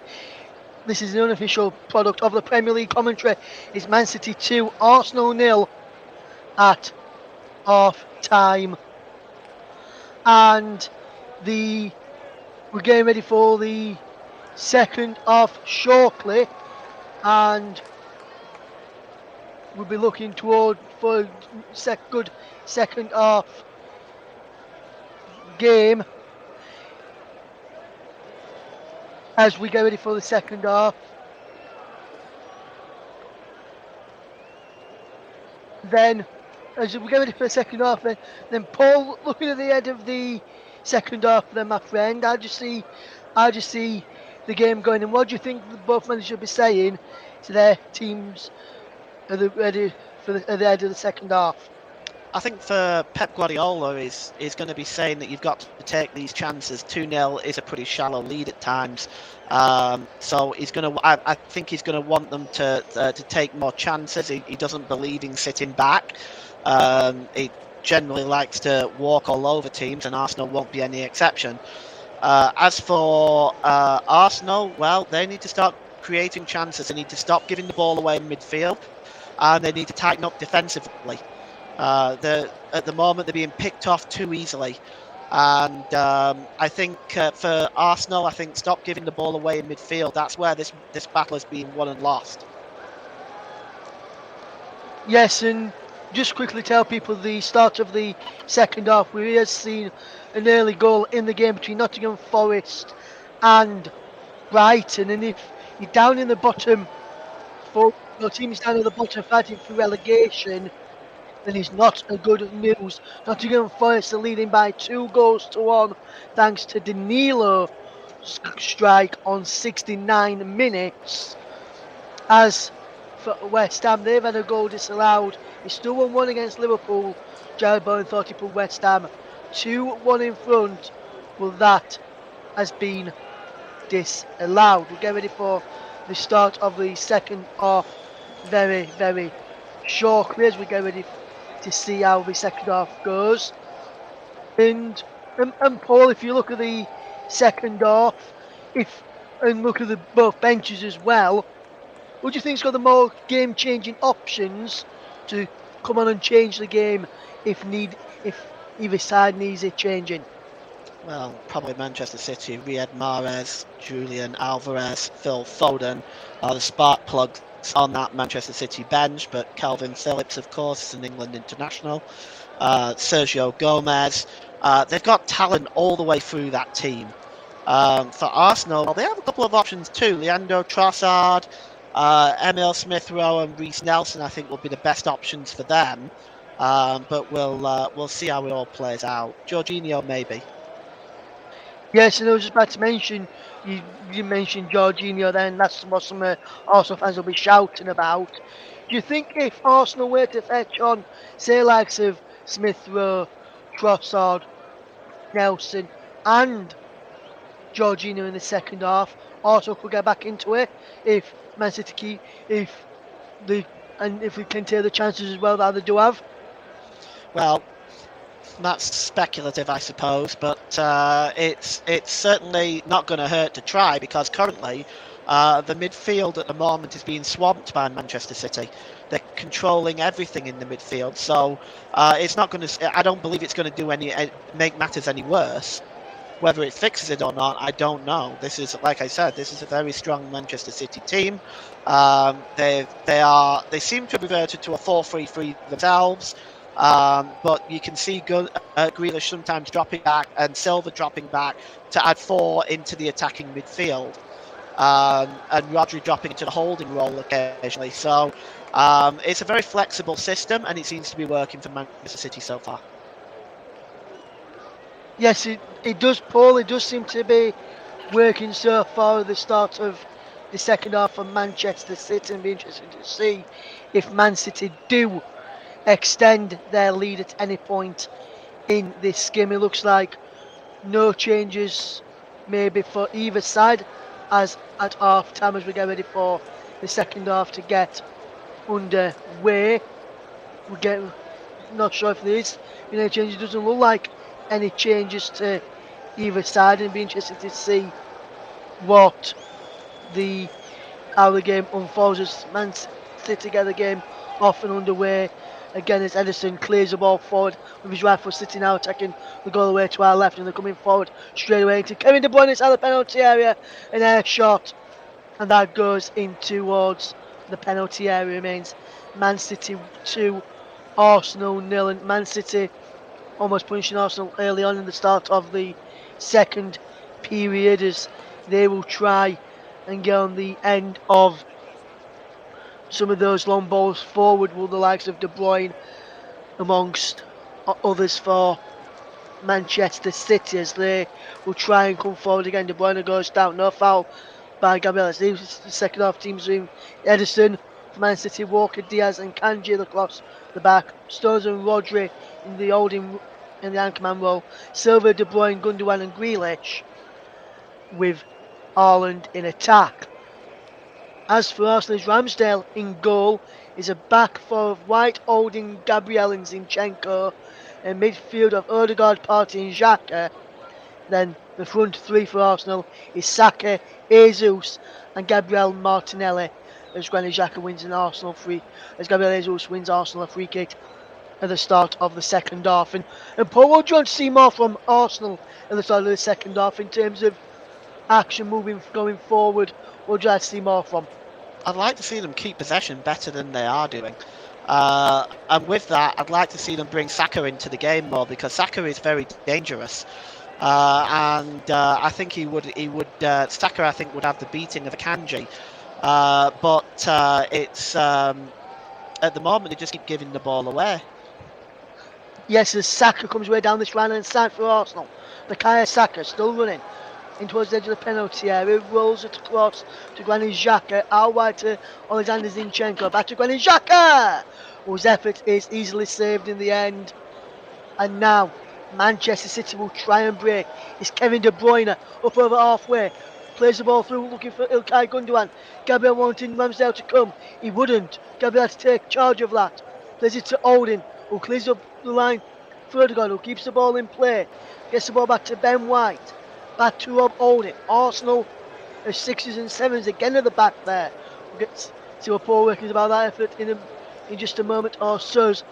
Arsenal trying to keep pressing and trying to play it out from the back, but Man City press them, and they pressed them well as Diaz nips in to get the ball. It breaks for Bernardo Silva. Bernardo Silva running through, still going, can't pick a ball through to Rodri. Bernardo Silva runs out wide to keep all the possession up against his former teammate Zinchenko. Moves the ball in and Zinchenko puts a block on it.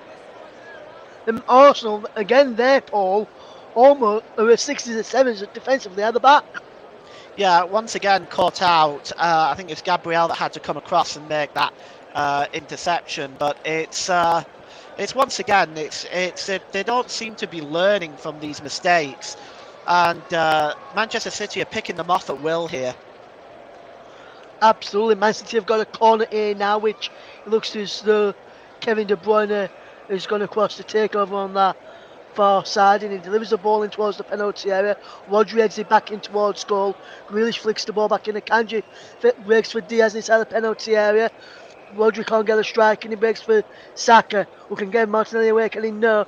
It's Kyle Walker across from right back in the left back spot when the defending corners delivers it and Tezo well, and now Man City will get back into shape and into position and will come again from the back. But Man City, there, Paul, getting back and snuffing out Arsenal's attacking threats every time they come forward, and that's what they've just been doing all the time. As now Arsenal standing up and now forward. There's Rodri into Gundogan, and Man City will try and come forward. We'll get a applause of Paul in a moment on Man City being able to get back and stifle Arsenal's attacks. As here comes Bernardo Silva inside the Arsenal half over on that far side to Walker, who's hugging the touchline. They've got a bit of paint on him, so he moves in his field away from that touchline. Now is this towards the centre circle, and Rodri just deep inside the Arsenal half. Across now to Ruben Diaz, who gets it back to Rodri, who's just on the edge of the centre circle now in the Arsenal half, centre of the pitch. blaze it into Bernardo Silva, who's on my right hand side, just cutting just a yard down the line from the edge of the penalty area, as Gundogan just keeps the ball and knocks it back there to Diaz, who will get it all the way back to Edison. And Paul, what have you made to Arsenal's static defending and Arsenal's approach to the second half compared to how the performance were in the first? I don't think there's been that much of a difference. No, there hasn't. And just to go to your point earlier as well, City are able to defend so well because they don't defend on their box, on the edge of their box, or even in their own half. Whenever the other team has the ball, you're defending, and you want to win the ball back before they get to the edge of the penalty area, and that's what City are very good at. They win the ball back quickly when they lose it, and as a consequence, they can see very little goals. Yes, and there's been another goal. Speaking of goals, Paul, there's been a goal in the game at the London Stadium. I'll tell you who's got that one in a moment. Is Man City trying to get forward here, but Arsenal have defended it really, really well. As Thomas Partey gets the ball back to Holding and across to Gabriel. It's Liverpool who have taken the lead now at the London Stadium. Come from behind. West Ham 1, Liverpool 2. Joel Matip on 67 minutes to goal scorer there. Interested to see how that game goes as we're listening to alternative commentary here on the commentary of Russ Vernon alongside Paul James, bringing you this alternative commentary. Here comes Odegaard. Good ball into the path of Granit Xhaka. How wide it goes into the path of Zinchenko up against Kyle Walker, and Zinchenko beats his former teammate, but then Walker just absolutely sensational to get in front of him and shepherd it out for a goal kick. It's Man City 2, Arsenal 0. And we see Zinchenko, see Walker just shepherd that ball out of play again. Zinchenko trying to get in there. There's Mikel Arteta trying to speak to some of his coaches after about what he can do to get Arsenal back into this game. And I think nothing that Arteta is trying so far, Paul, and I think you'll agree with me on this, nothing Arteta's trying so far is agreeing with it. As here comes Kevin De Bruyne through to Haaland. I mean, Erling Haaland, chance there, shot saved again by Ramsdale, and so easy again for Arsenal to get through. Here's Grealish inside the penalty area now. Grealish runs the ball back. Shot from Bernardo Silva, but Bernardo Silva almost getting Haaland through again. But here comes Arsenal now. Gabriel Jesus, a former City player, can't pick it out, and now here comes Kevin De Bruyne again. What can Man City do now? Haaland got himself back on side, but the pass is poor from Haaland this time. First time he's played a poor pass tonight, but Man City yet again, Paul, cutting through Arsenal like a knife through butter. Yeah, it was just from the goal kick, and it just bounced in the centre circle, and Haaland was away. It was a fine save, but you shouldn't. That's schoolboy defending. You can't. Sets up De Bruyne, as there is the third goal, and it's Kevin De Bruyne at the double. And Manchester City have a 3-goal advantage now, and this is now, Paul, no way back for Manchester City. Well, no way back for Arsenal against Manchester City, should I say.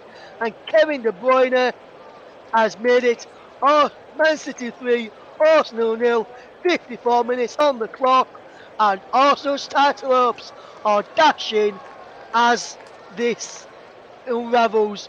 From the last 3 games, Arsenal, especially in the last couple, again in the last 3 when they dropped points against Liverpool, West Ham and Southampton. That Southampton game was absolutely poor, which you covered, Paul, and as I mentioned earlier, was absolutely poor. That's De Bruyne's 9th goal of the season, and Manchester City are now 3-0 up, and they're currently running away with this one, Paul James. Well, it was started from a turnover in the Arsenal half again, just over inside the centre circle on the Arsenal side. It again started with another turnover, and again it was just a simple pass that split that Arsenal defence. And the Arsenal defence is trying to marshal Haaland. De Bruyne has the ball, and you can see the turnover here. It just plays it over the halfway line. Odegaard this time. He gives the ball to De Bruyne. De Bruyne flicks it to Haaland. Haaland flicks it back to De Bruyne in the penalty area. Just beats. He uses Holding as a shield, for the goalkeeper, and he would have seen that late. And as a consequence, it's now 3-0, and I don't see any way back for Arsenal. I think this is done. Yes, and Paul, I think with this damage, what could be likely to be a damaging defeat for Arsenal in their hopes for the tie tonight. This could be a damaging defeat in their hopes to win a Premier League title after leading the league for so long. Yeah, well, I think we're going to go into one of those periods, Ross, where we're going to see Manchester City win everything every year. Because I don't see anybody that can even come close to them right now, I'm afraid. Yes, as Man City are coming away again here now, so they're trying to get another goal here as Walker's tries to get towards a penalty here, but Arsenal this time managed to defend up to Gabriel Jesus, who keeps the ball in play on that far side, and now he tries to do it all on his own. Gets past John Stones, and John Stones commits a foul, palms him off with his hand into the face, and Arsenal have a free kick over the field. Well, that's the first real chance we've seen where Gabriel Jesus has tried to get through and have a run forward, and it was just a tap in the face there. And from one of the angles I've just seen, Paul, of the crowd, and no, it's not Roy Hodgson. We have just seen someone in the crowd who's in the Man City end that looks like Roy Hodgson, as Man City get ready to defend this free kick from Odegaard. Delivers the ball in his head of the way, comes to Gabriel. Grealish is back there to defend for Man City as they're trying to get the bodies away. Goes out to Zinchenko, shot back in, misrun ball against Haaland. Referee says no. He's there for a corner, and Man City and Arsenal have started to come and have a go. Now they're 3-0 down. Well, it's they're trying to have a go, but you know, Jesus went down very, very easily. And he gets the free kick regardless. But I think it's I don't think they're anywhere near looking like they're going to score at the moment. No, as Arsenal win a corner, the appealed for a ball against Haaland, which has been checked by VAR, who said no penalty, which was the right decision. Arsenal will now have a corner to attack. City have a corner to defend. It'll be Bukayo Saka, the Arsenal and England winger, to take this corner kick. It'll be whipped in from this near side and is in towards the back post. Then go up there, and there's been a free kick spotted for a foul in there. And Man City have a free kick, and they have a bit of respite now. And Manchester City are now just completely toying with Arsenal every opportunity they get, and they're now leading 3-0 as there's been a goal in the Championship to tell you about, and Sheffield United fans have got champagne on ice. They lead 1-0 against West Bromwich Albion. Sanderberg with the goal, and Arsenal and Sheffield United have a 1-goal lead. And we just see Granit Xhaka have Jack Grealish in an headlock, and then Haaland sticking up for Grealish with Xhaka. Grealish and Xhaka having a talk to by the referee. Xhaka being spoken to be more than Jack Grealish, and that was a silly thing to do from Granit Xhaka on Jack Grealish, especially with his side losing by 3 goals to us. Arsenal about to make a double change in a moment. Trossard and Jorginho coming on. There's been another goal in the game at Stamford Bridge, and Frank Lampard's reign as caretaker manager is going from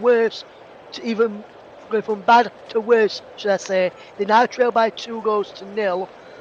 Brian Mbeumo has got the Brentford second. Here is the first Arsenal change, which sees Gabriel Martinelli being replaced by Leandro Trossard.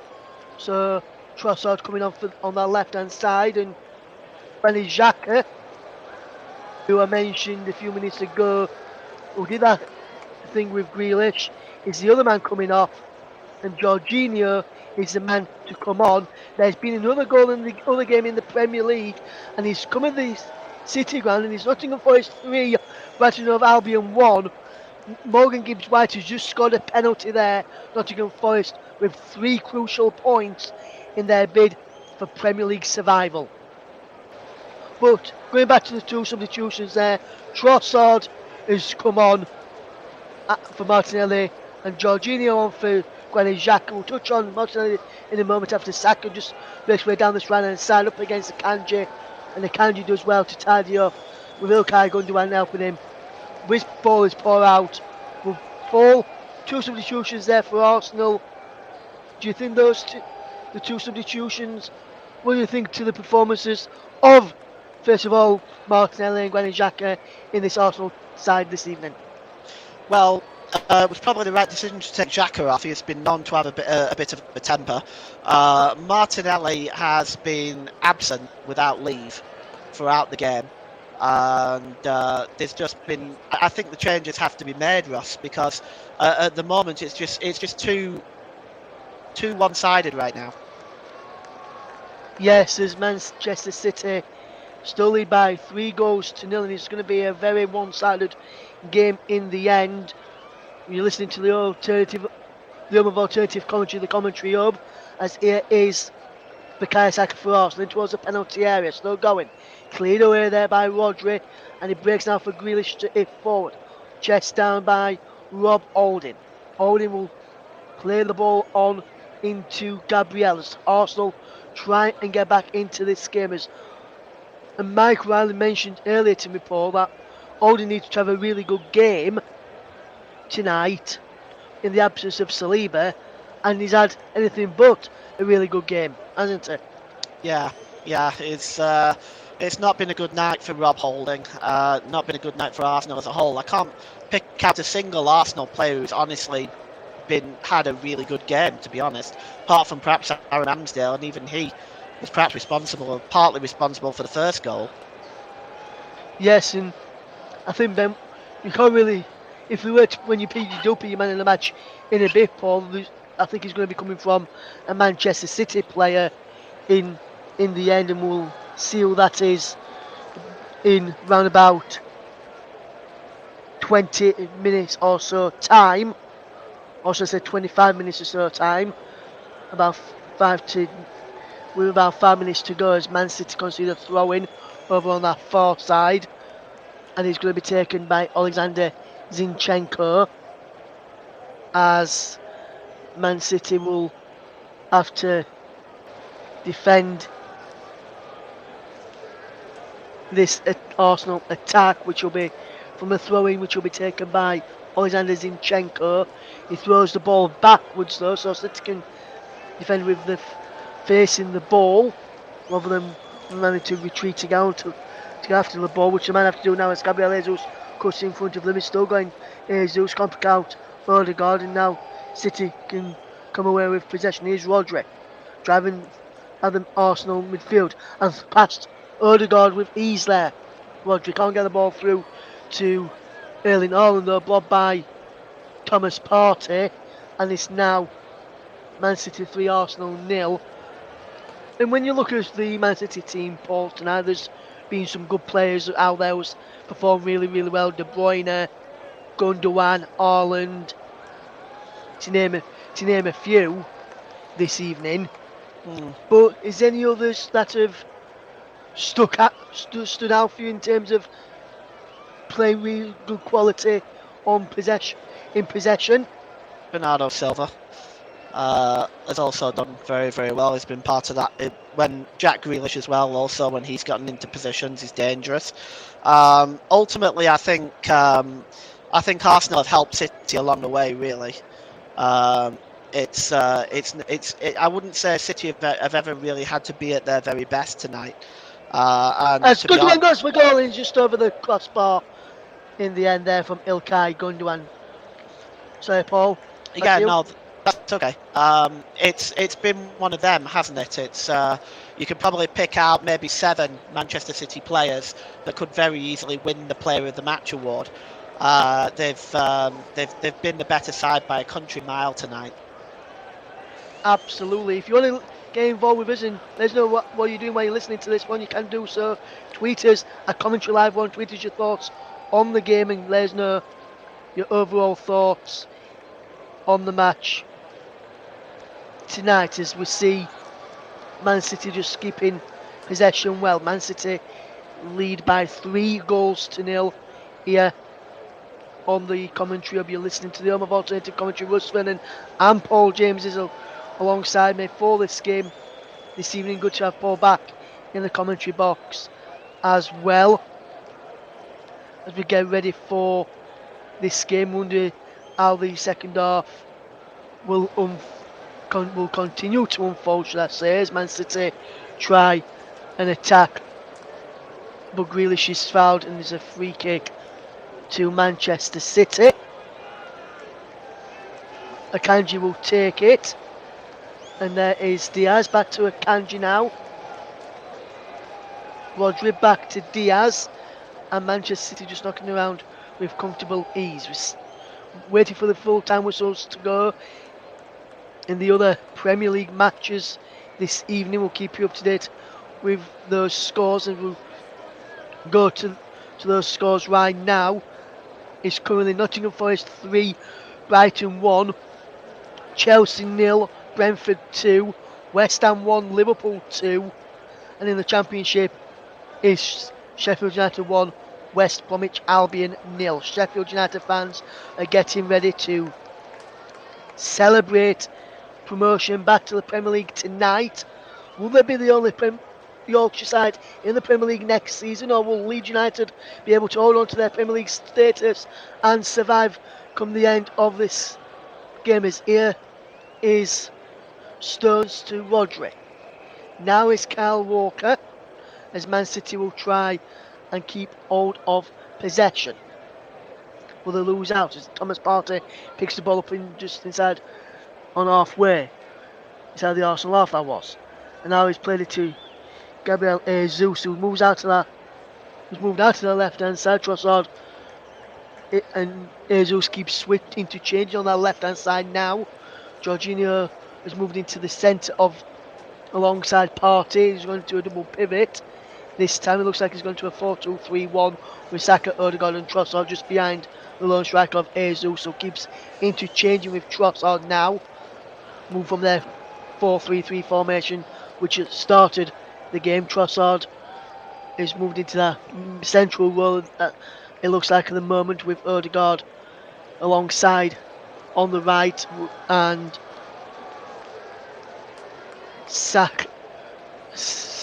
drop it in the midfield with Partey in the middle and Jorginho still.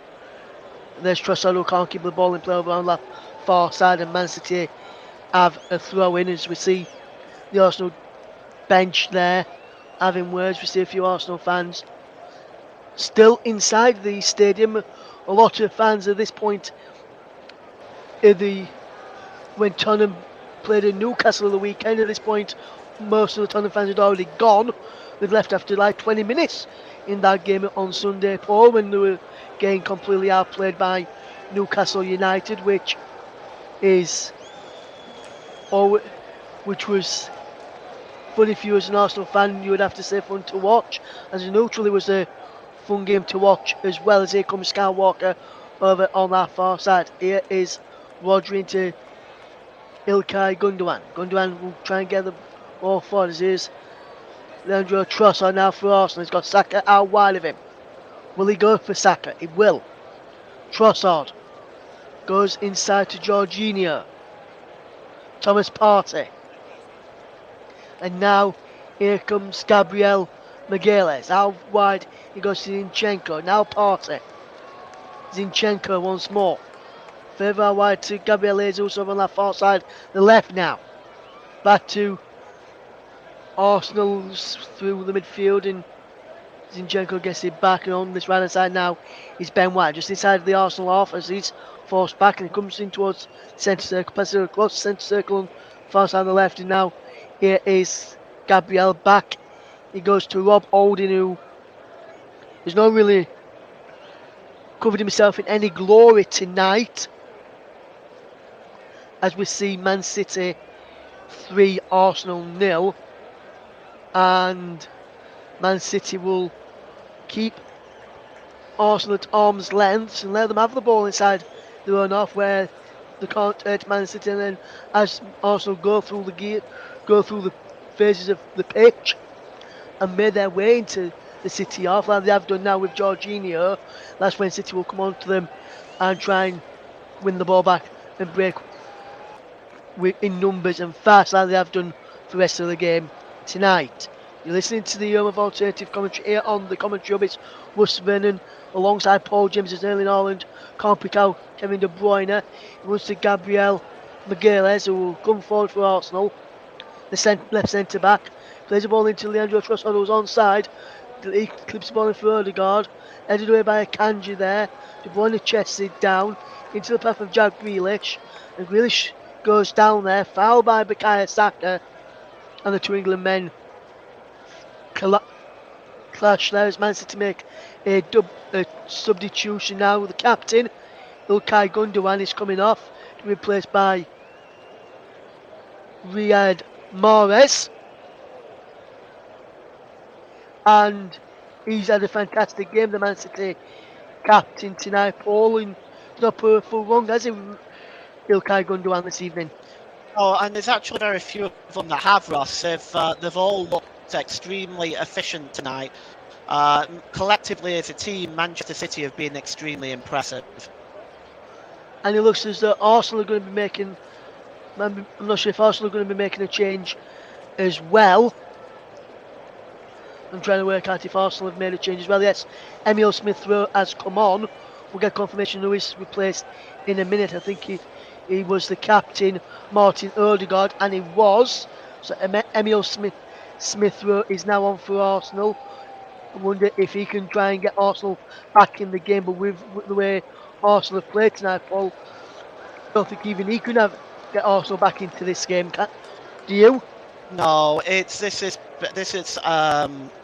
been a controlled display by Manchester City. I don't see that Arsenal look lackluster and short of ideas right now. This one I think is in the box. As for Arsenal's title hopes, well, I think they're going about the same way, if I'm being perfectly honest. Yes, and they've played over 100 minutes over 10 minutes of added on time in the game between Nottingham Forest and Brighton. There were 10 minutes added on time, and in the 14th minute of added on time, Keylor Navas is being booked for Nottingham Forest. So the game is still being played, and it's Nottingham Forest 3, Brighton 1. That game is not over just yet at the City ground. There was 10 minutes of stoppage time added, and they've played around about 14 minutes of stoppage time. Wonder what's going on there. I was trying to find out, but I can't seem to find anything out. What's happened there is Haaland drops the ball back to Grealish as City will try and come forward. And now here comes Kyle Walker. Kyle Walker will look to get the ball forward into Kevin De Bruyne. And now Man City will just find Riyad Mahrez and De Bruyne just knocking the ball back into the path of Stones. And Stones will find Diaz, Rodri, Bernardo Silva. Bernardo Silva looking comfortable on possession, dropping back into the defensive midfield role since the substitution of Mahrez coming on. As we'll try and find out why it was 10 minutes of stoppage time at the end of the game, as the full-time whistle has gone now at the City ground, and Nottingham Forest have picked up a vital win and move one step closer to that. And it looks as, and it's finished by 3-1 there to Nottingham Forest. And we'll try and see if you can find out why there was 10 minutes of stoppage time. I'm wondering if it might have been for the long stoppages, because I've just been looking, Paul. There were some VAR involvement in that Nottingham Forest game, so I wonder if that's why it's Grealish and Partey are breaking into a fight here now, and Saka getting involved too. There's a lot of pushing and shoving around out on the field of play in this game. I wonder what the referee is going to do here. There's going to be someone being called towards him, I imagine. Not sure what started all that off there, Paul, why it all started off is Grealish is being called towards the referee and picking up a yellow card here unsure what for. We'll try and see what for as Grealish picks up a yellow card. He's going to be so Well, Diaz Jack and doesn't Grealish need. going into the book there for Man City, and Thomas Partey will be the first Arsenal player to be going into the book. As we're looking at this instance there, and Jack Grealish had no right to do that, to get involved with that situation, because Partey didn't foul him, he fouled Bernardo Silva. Bernardo Silva didn't even move an inch or get involved with that, so I'm surprised Jack Grealish got involved with that. Well, it's an unnecessary booking. He doesn't need to get involved. It's not to do with him. The fact is, you're 3-0 up, and you've got 15 minutes left, and then you take a silly yellow card. It's just stupid. Absolutely stupid, and there's no need of it. I think that Yes, some needs to be more disciplined. yes, there's been another goal in the game in the championship. Bramall Lane and the champagne can get ready to be made after Sheffield United have just gone 2-0 thanks to Anel Amaodzic. His goal on 76 minutes there in the championship.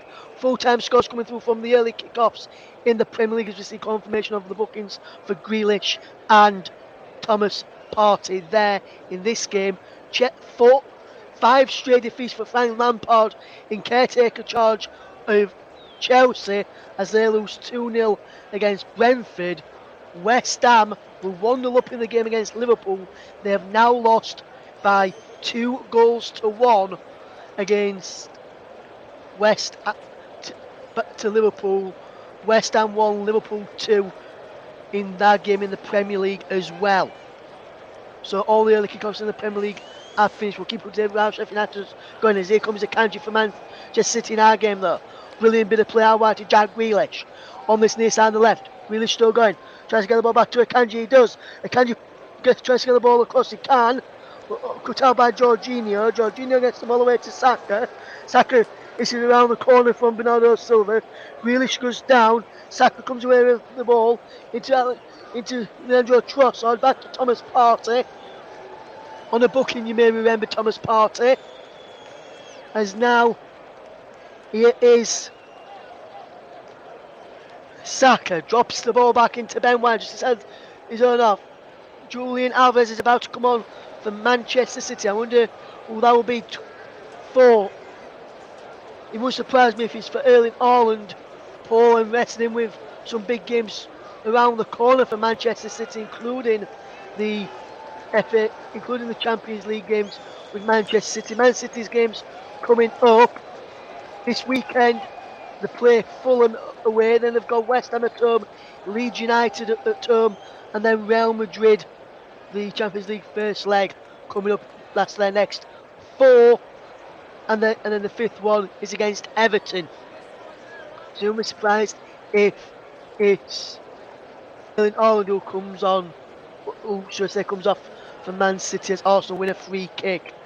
There as we see Saka, Smith Rowe, Holding, Gabriel all having a chat amongst each other here for this free kick. And I think he might be left to either Saka or Smith Rowe in the end here, Paul. And which one would you go for if you was one of the Arsenal? If you was Saka and you were Smith Rowe, and from the angle it's at, who would you rather take it if you're Mikel Arteta? I might take Saka in that situation. I would agree. I would have to agree there, Paul, with yours. Saka will get ready to line this free kick up. Is Smith Rowe's there too? Jorginho's there as well, and Jorginho's just marshalling the wall for Arsenal and telling where to go and make sure Saka goes for goal and he's over the bar in the end, and the wall that Jorginho was telling where to stand didn't make a difference because he went over the bar in the end from Bukayo Saka anyway. As Arsenal about to make a double substitution themselves. Reece Nelson is one of them coming on to replace Bukayo Saka, as Kevin De Bruyne is the man coming off for Julian Alvarez. I was surprised I didn't keep him on to try and get his hat-trick, Paul, but Nelson is coming on for Arsenal and he's replacing Bukayo Saka. And then the second substitution for Arsenal, which we'll get confirmation of in a moment, as there's Alvarez on the pitch now.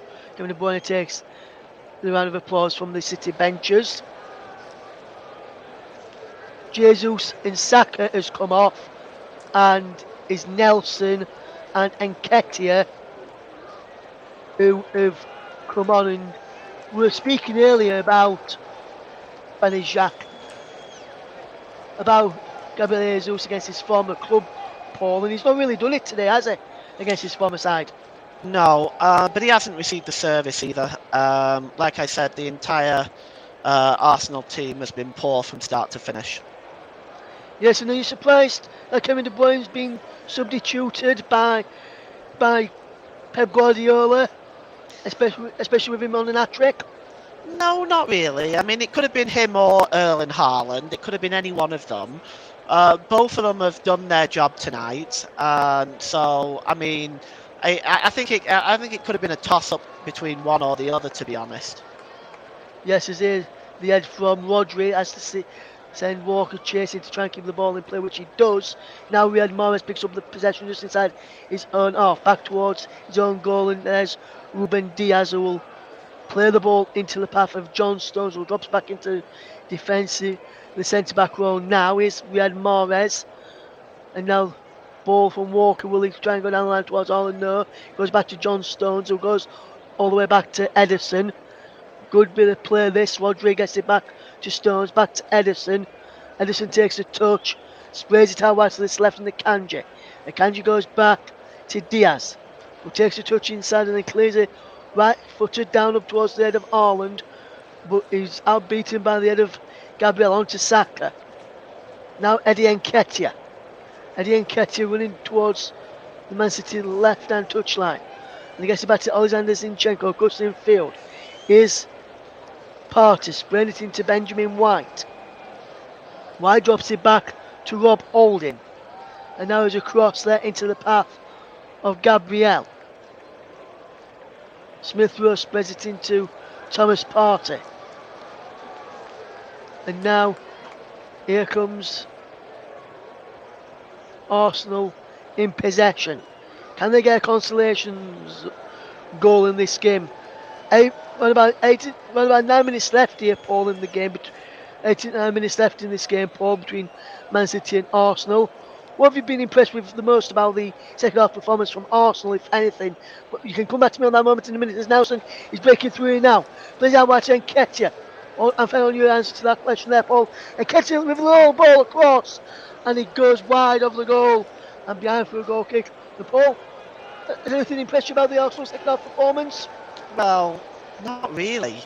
I hate to sound harsh, but it just hasn't been there for Arsenal. They've had moments where they've got it, in the penalty area, but they really haven't forced Ederson into any work. Jesus has been quiet, Saka's been quiet, Gabriel Martinelli has been quiet. For me, it's just not been there for Arsenal tonight. I think they've been poor. Yeah, I think they've been poor as well, Paul. You can see when you look across the back line for Arsenal, when you look at how the team's shaped, we thought good shape to it, good balance, good attacking trio. Started it Martinelli, Jesus, Saka. Well, the service has not really been there for Jesus, not really been there for Saka, not really been there for Martinelli. And Arsenal have lost out in midfield when they've been on the ball. Partey, Odegaard and Xhaka were not the right midfield for me today. I'd have probably started Jorginho in the middle of those instead of probably Granit Xhaka, who before the game was a very, very injury out because of illness. And I heard I think it was either yesterday or Monday, that Granit Xhaka was only returning to training yesterday. And for him to return to training after illness yesterday and then play tonight, I think that's a bit too much for him to ask, especially we're not unprivy to know what illness it was. But if he's returning to training yesterday after illness, surely playing tonight was a bit too much of an ask for him, Paul. Well, yes, especially if you're not fit. I mean, I agree with you. Perhaps that somebody else might have been a better option. But he has been, but like the rest of the Arsenal team, he's been very much off the pace. Yes, and we'll come to you in a minute, Paul, as you've just say your thoughts on your player of the match after this Arsenal corner, which was run, as I just said, we're asking Paul that question down this right-hand side. We'll see how this shapes up for Arsenal. Now as the Trossard delivers a ball in, is cleared away the near post, comes out to Zinchenko, back it goes to Leandro Trossard. It was a poor corner, but inside it goes to Nelson, gets it back inside the penalty now. Trossard, can he work a shooting opportunity? He can't, but there's a shot in there, and it's a Rob Holding, of all people, who was pulled a goal back for Arsenal with 4 minutes to go. Arsenal have a goal back, and that's a consolation goal Arsenal was needing. Arsenal pulled one back, and it's Rob Holding who has got the goal, and it's Rob Holding who has scored here, and on 86 minutes, and there's no holding back. Arsenal have been poor tonight. Well, that is some finish from a centre back. Is a striker's side-footed finish from Rob Holding. Picked his spot, and he knew he was going in as soon as the moment he left this, but it's a striker's finish. Arsenal have a consolation goal, but Man City are well and truly won this. It's Man City 3, Arsenal 1, Paul. Yeah, it was a nice finish by Rob Holding, actually. He's not had the best of games, has he? And he just found himself inside the penalty area. He struck it first time. Yeah, that's a Predator's goal, is that? That's a nice finish by Rob Holding, right into the corner. Ederson, no chance with that one. Yes, as Phil Foden has come on for Jack Grealish. Another fantastic performance from Jack Grealish tonight for Manchester City. Played well in the Cup semi-final win over Sheffield United at the weekend, and it was a fantastic performance from him again tonight. Not amongst the goals or assists, though, Jack Grealish, but his overall game work was absolutely fantastic. But when the ball goes out of play, next to the stoppage, where there's a stoppage here, as Arsenal just win a free kick foul by Rodri, who picks up a yellow card, and Arsenal have a free kick. Paul, would that tell the listeners who the player of the match is, sponsored by Commentary Services tonight? Player of the match, it's Kevin De Bruyne. He's not just because of the 2 goals, but because he has literally terrorised that Arsenal midfield all the way through. He's controlled the midfield. He's looked good going forward. He's had the 2 goals. He really looks like the Kevin De Bruyne of old. It was him at his vintage best tonight. Absolutely, and I would have to agree with the player of the match there, chosen by Paul James. That was Kevin De Bruyne. If you agree with that decision, let us know. You can tweet us if you'd like to do that. A Commentary Live 1, use the hashtag TCUP and use the hashtag MCIARS to get and you'll get your tweet read out, and it's a Commentary Live 1 if you agree with Paul on the player of the match choice today. As here's Erling Haaland, who was another contender for the player of the match, but who's been fouled off the ball there by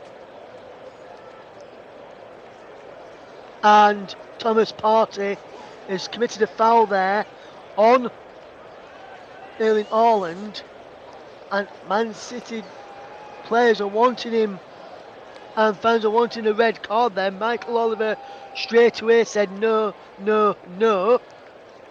But Partey there, Paul, was very lucky not to be sent off. I'm just going to take a look at that again. He's already been booked as Partey as well. You see, that's what makes this a very, very careless. Yeah.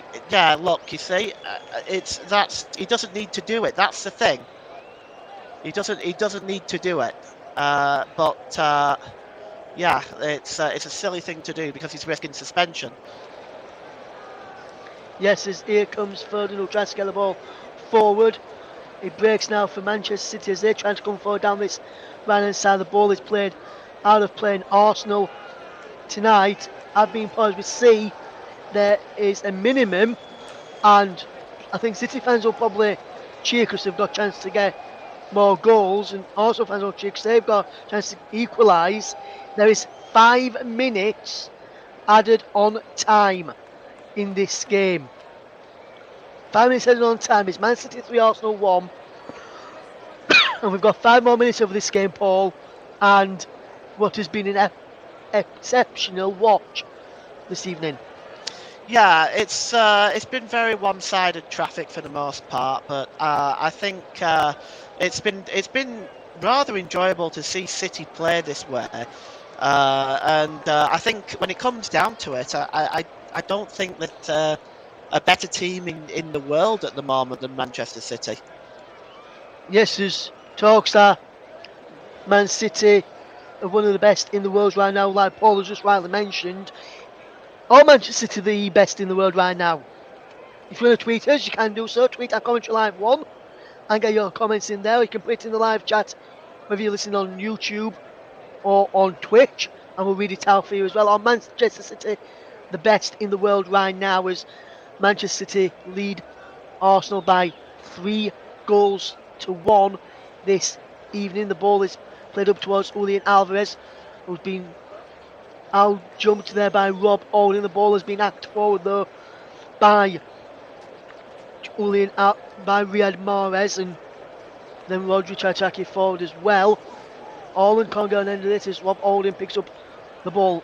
Haaland being put under pressure, and Haaland is deserved a goal for me. His performance tonight. Would you agree with that, Paula? Erling Haaland's performance has deserved a goal tonight. Part of me wants to say yes, part of me wants to say no. If you miss chances like that, you don't deserve a goal. But I agree, he's been very effective all the way through the game.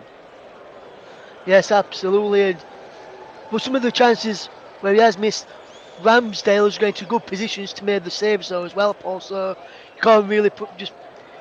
Yes, he has missed the chances, but part of it's been down to some good position and good goalkeeping from Aaron Ramsdale, which has kept Arsenal in this game because it could have been at least an higher margin than just 3-1. As Arsenal will come in to try and get a goal back to make it an interesting last few minutes as opposed towards the penalty area.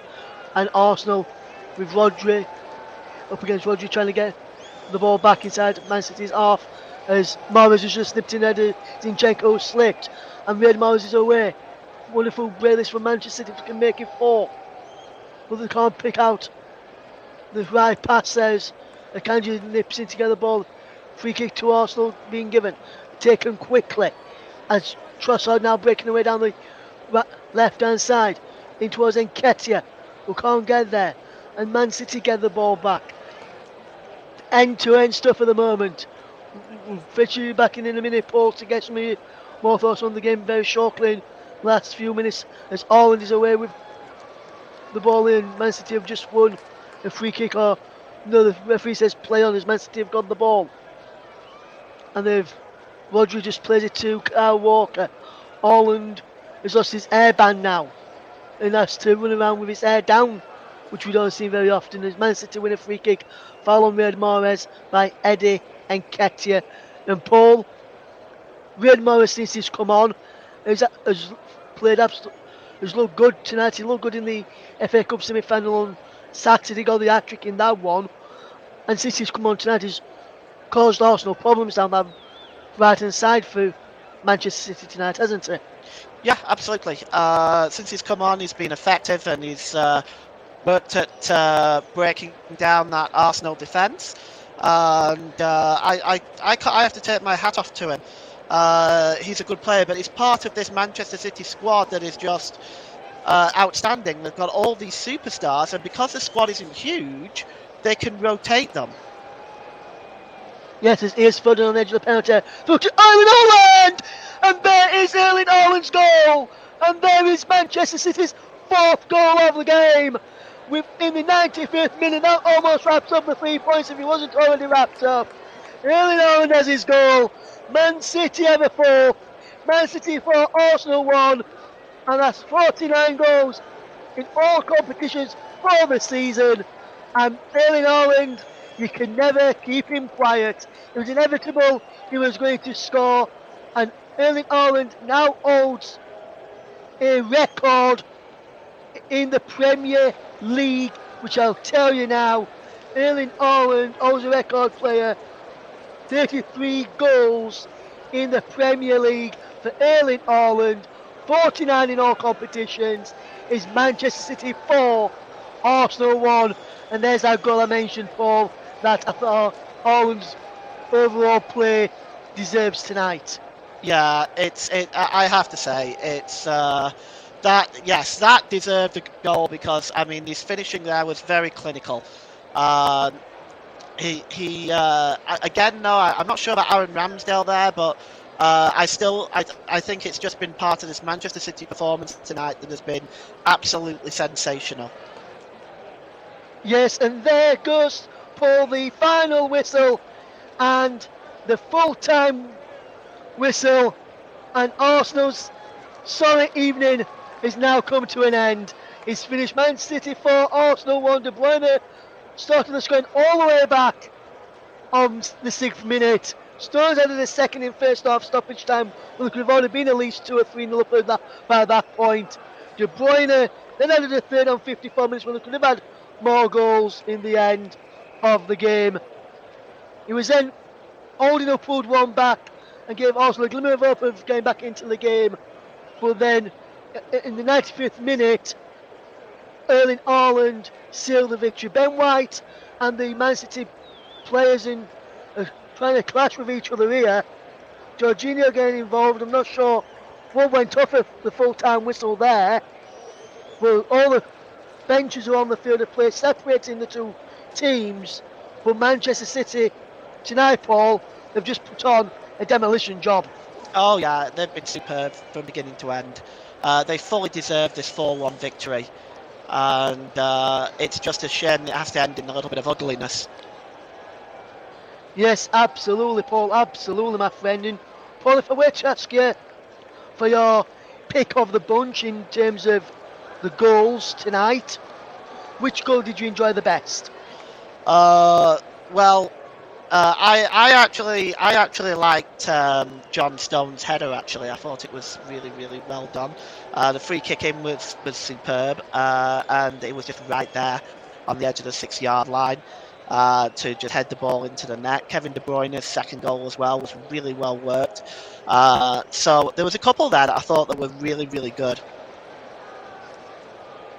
Yes, absolutely, Paul. Absolutely. Let's just round up some of the other scores for our listeners tonight. Let's run you through the Premier League first of all. Nottingham Forest 3, Brighton 1, Chelsea 0, Brentford 2, West Ham 1, Liverpool 2. And this game we've covered Man City 4, Arsenal 1. In the Championship, congratulations to Sheffield United. 2 second half goals for them through Sanderberg and Anel Ahmedhodzic. Has booked Sheffield United's place in the Premier League next season thanks to a 2-0 win over West Bromwich Albion. In the National League North, finished Bradford Park Avenue 3, Alfreton Town 0. And in the Spanish La Liga, full-time scores from earlier, Atletico Madrid 3, Mallorca 1, Getafe 1, Almeria 2.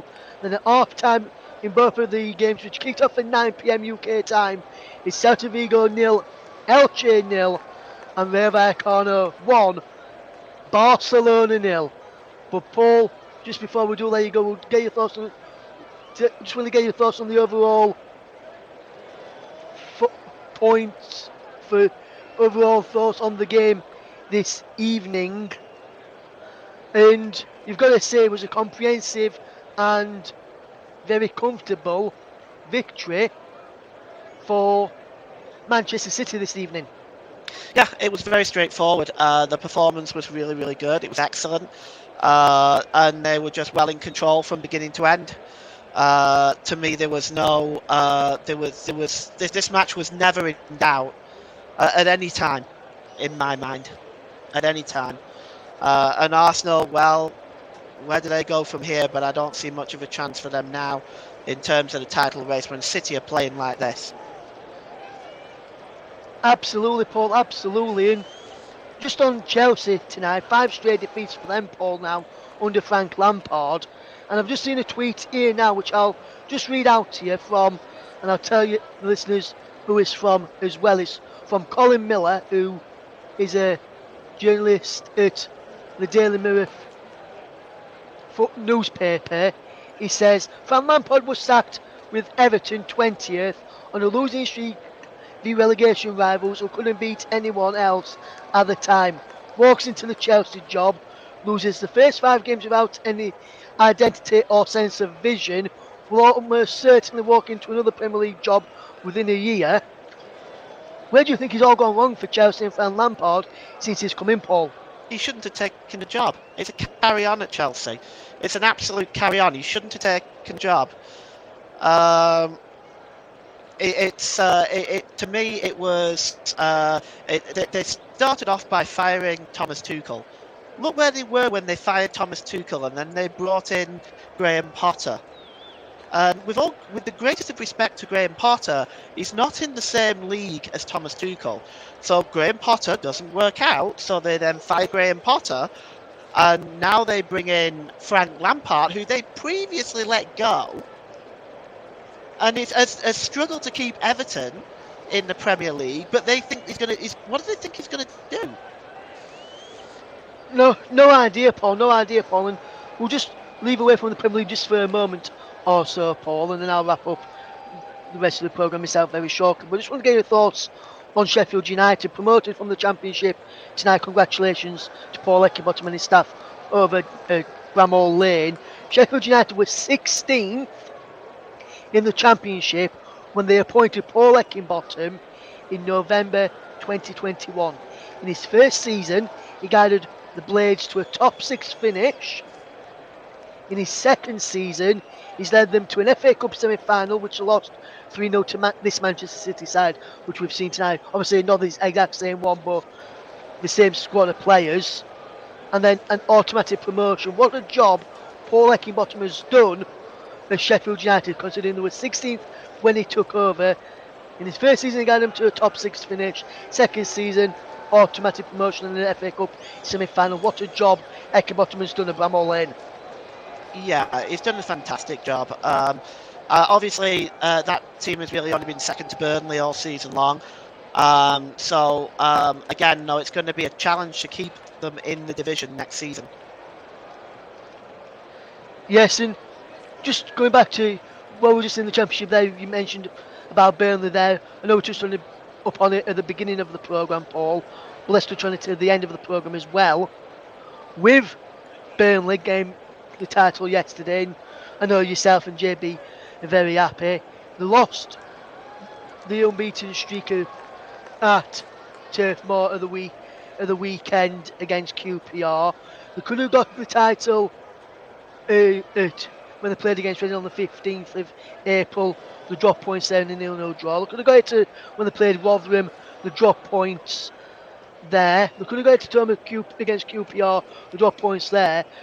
And then they went to Blackburn last night, which you picked up points from there, and picked up the 3 points there. Fantastic work by Vincent Kompany. Well, why do you think it was that little wobble? Why do you think there was a little wobble after beating Sheffield United and Middlesbrough to actually going on to clinch the title from Vincent Kompany's side? Do you think it's because of the personnel and some of the players that he's used weren't up to scratch? Or do you think it was something else? No, I just think the Championship's a tough league. The one thing about the Championship that separates it entirely from the Premier League is that you are not you're not going to see the same winners every season, and anybody can beat anybody else on any given day in the Championship. So it doesn't surprise me to see a blip on the season. Let's put it that way. Yes, absolutely, Paul. I'll be still on a bit longer in just a moment. It's time. Sheffield United promoted with 3 games to spare there. Let's just look at the Premier League table then, Paul, and going into the final few stretches of the season. We did say at the start this could be the one which could decide the title and where the title would be heading come the end of the season. Do you think Man City have made a statement now saying they're wanting to keep their hands on the trophy and the title, or and do you think Arsenal have just really thrown it away from the position they were in, say 2 or 3 weeks ago? Well, I think Arsenal have dropped too many points in too many games. They've dropped 6 in the last 3 games. That was enough. 2 points against Southampton, 2 points against West Ham. Twice with a 2-goal lead against West Ham and Liverpool and blew that. Found themselves 2-0 down to Southampton in the first 20 minutes. That's not you're not going to win the league like that. You're not gonna. That's not even top 4 form, really. Yes, and I'm just looking now, and Man City have lost 4 games all season. So have Arsenal. They've won the same amount of games. Man City have drawn 4. Arsenal have drawn 6. So some of those draws for Arsenal that they've got along the way, if they've got a win in those extra games, we could have been 2 points, at least 2, maybe 4 points better off with the extra points in the bag before they play this one tonight. And Man City have got 2 games in hand on Arsenal now. And when you look at games that City have got coming up, like I mentioned, starting in the weekend, on Sunday they've got Fulham, then they've got West Ham, then they've got Leeds, then they've got Everton. 3 of the teams that City have got are down there fighting to stay up. So it may not be you'd be expecting City to win that. City will probably win those 3 games: West Ham, Leeds, and Everton, and probably win Fulham as well. But you never know against the likes of West Ham, Everton, and Leeds if City are to win them, because the teams down at the bottom are fighting to stay up, and anything like that could happen. But City, in their next few games, have got a better run than what Arsenal's got. Arsenal now have got Chelsea. They could end up winning that one because Chelsea lost 5 on the spin now under Frank Lampard. Then they've got Newcastle away, which is a tough place to go, as Spurs found out. Then they've got Brighton at home, Forest away, and then Wolves at home to finish the season off Arsenal. So it's going to be a tough ask for Arsenal to get back into it, but City have got some favourable fixtures in the running to get on to the end of the season. Right. Yeah, it's true. I think it's City's to lose now. Because, I mean, as you say, I think they've got an easier run in than, say, Arsenal do have. But Arsenal, next 2 games for Arsenal are Chelsea. And all right, Chelsea aren't having a great season so far. But Newcastle United are playing well. Brighton, of course, well, they just lost at the City Ground tonight. But they're not an easy team to beat at home. So there are games coming up for Arsenal that are going to be challenging. For Manchester City, well, after West Ham, they've got at home, they've got Leeds at home, and I'm sorry, Ross, but I don't think Leeds are going to get much out of that, to be honest. I don't think Leeds will get much out of that, Paul, but then again, you don't really. But then again, stranger things have happened in the Premier League before. When there were no fans there, no one expected Leeds to get anything. They were down to 10 men and ended up winning 2-1 in the first season back. But you never know. Stranger things have happened, and it could end up happening again, Paul. But like I said, I don't think Leeds will get anything there. So City are probably going to end up going on to win the league now, especially with the winning games they've got coming up. Just one final one before we do let you go then, Paul. If I were to pressure now, we're just at the start of the one. If I were to pressure for 3 teams to be relegated now from the division, the bottom 3 as it stands is Leicester, Everton, and Southampton. Do you see it staying that way, or do you think Forest or Leeds or even Bournemouth, with Forest and Leeds being 3 points behind Bournemouth, slipping into that bottom 3? Well, it's difficult to say, but I already made a prediction. I want to say about 3 weeks ago now, and I have the bottom 3 currently residing in the bottom 3. Those 3 going down, but it's like I said, all it will take is for one team to get a couple of wins together, and I think there might be enough. Like Forest have just got that win tonight. For them, if they can win their next game, they're going to be in a very good position if the rest of the team around them continue to play badly. Yes, absolutely. For Nottingham Forest next in action on Saturday against the Brentford side, who have just beat Chelsea tonight and on a good run themselves. Brentford won tonight away at Stamford Bridge. The drew of the weekend against Aston Villa. Game before that, the loss to Wolves, but Wolves are fighting to stay up, and that was a strange one there. But for Brentford, lost to Newcastle, which they expect with when Newcastle are playing. But Brentford have got some good players and gained some good results in and around there, so that could be a tough game for Forest on Saturday. But then again, you never know. With stranger things have happened this weekend. But I'm going to continue discussing, reading out some news now, Paul. If you've got anything else you want to, if you just want to add one, if I just want to ask you just one final question, do you think Chelsea could end up sacking Frank Lampard now after fifth straight defeat, and with Pochettino, it looks looking like Mauricio Pochettino is going to be taking over at Stamford Bridge now, Paul? Do you think that's going to be a good move for Chelsea? How do you think Pochettino will fare back in the Premier League at Stamford Bridge when he is officially appointed? Because it's from where it sounds like, from what we're hearing here in the commentary hub, it's just a matter of time before being announced.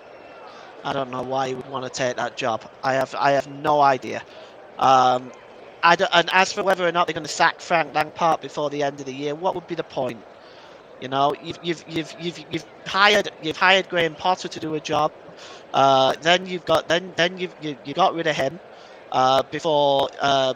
Obviously, because the team hasn't been performing well, and then you hire a man that can't get Everton out to the bottom three, but you feel confident that he'll start to push Chelsea up the league. It just the math isn't mathing, Rust. It's not making any sense. And if I was Pochettino, I would run as fast as I can away from that fiasco. If you want my opinion. Yes, thank you very much there, Paul. So a big win for Brentford tonight against the sorry Chelsea side. Liverpool with a big win away to West Ham as well. Forest with a massive win to move out of the bottom three, and a massive win for Manchester City against Arsenal this evening. I'll just run you through some other news from today in the world of football. Thank you very much for your time tonight, Paul James, for joining us today. Just a bit of news which was broke earlier that I have mentioned to a few people earlier. The FA Cup final between Manchester United and Manchester City will kick off at 3 p.m. for the first time in 12 years. The match between the two Manchester clubs at Wembley is expected to kick off between 4:45 should I say, and 5:30. But London's Metropolitan Police categorised the Dover Massacre as high risk and objected to late kick-off times on security grounds. It's said to be the first time the game has started at 3 o'clock since Manchester City beat Stoke City in 2011. The Women's Champions League final would also clash with the FA Cup final, with kick-off scheduled for the same time at PSV Eindhoven Stadium in the Netherlands. The European final could be an all-English affair, with Arsenal and Wolfsburg level at 2-2 after their semi-final first leg, and Chelsea needing to overturn a 1-0 deficit to progress against Barcelona. It will be the first FA Cup final between United and City. Last season, Liverpool and Chelsea received allocation of in excess of 30,000 for the game. You can hear the match, the FA Cup final, on the channel on the Saturday the 3rd of June at 3 o'clock with JB on that day here on the channel with Nicholas Jones. And I just want to say thank you for your excellent work tonight, Paul, and I know Paul has got to shoot off now. He's going to exam very, very soon, so big thank you for that there, as we bring you up to date with some more news as well from the world of football before we leave you tonight at 10 this evening. We'll try and get some reaction from some of the Arsenal fans. Speaking of Arsenal, the Arsenal women's side have added one of their former strikers to their coaching team till the end of the season. Kelly Smith has rejoined the Women's Super League title contenders as a coach till the end of the season. She joins the Gunners as they prepare for Monday's Champions League semi-final second leg against Wolfsburg. She hit 30 goals, has also completed the quadruple in 2006-7, last time they won the Champions League. So it's a good news for Arsenal women's fans there, again, a former player back on their coaching staff there as well. No good news for England in their preparations for the Women's World Cup. England defender Lucy Bronze had keel surgery on her knee, but is expected to be fit within a month, so she could be back for the World Cup. Leah Williamson looks likely to be missing that. The Lionesses captain after she picked up an injury the other day for the Arsenal Lionesses. The Arsenal women's side, should I say. Lucy Bronze said on Instagram she was in good spirits from the operation. She said it's never easy being sidelined, but she's focused as ever to work hard and return to full finishes, hopefully as soon as possible. Barcelona boss Giraldi played down the injury after the match on Saturday, saying Bronze was fine, better going off the ball in the 66th minute. Barcelona said in a tweet on Wednesday, Bronze's return to action depends on the speed of her progress during the rehabilitation. Spanish club are, however, boosted by the return of the squad of two-time Ballon d'Or winner and Spain midfielder Alexa Putellas for the second leg against Chelsea. She missed last summer's European Championships, Women's European Championships, as was after being sidelined with an ACL injury.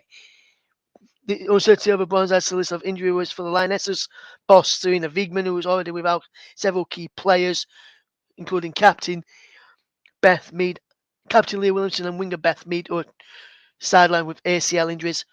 Also doused over availability of Chelsea's Frank Kirby, who's been out since February. Millie Bright been out for several more weeks with a knee injury sustained in March as well. So the Lionesses campaign begins on 22nd of July when they face Haiti in Group D of the Women's World Cup.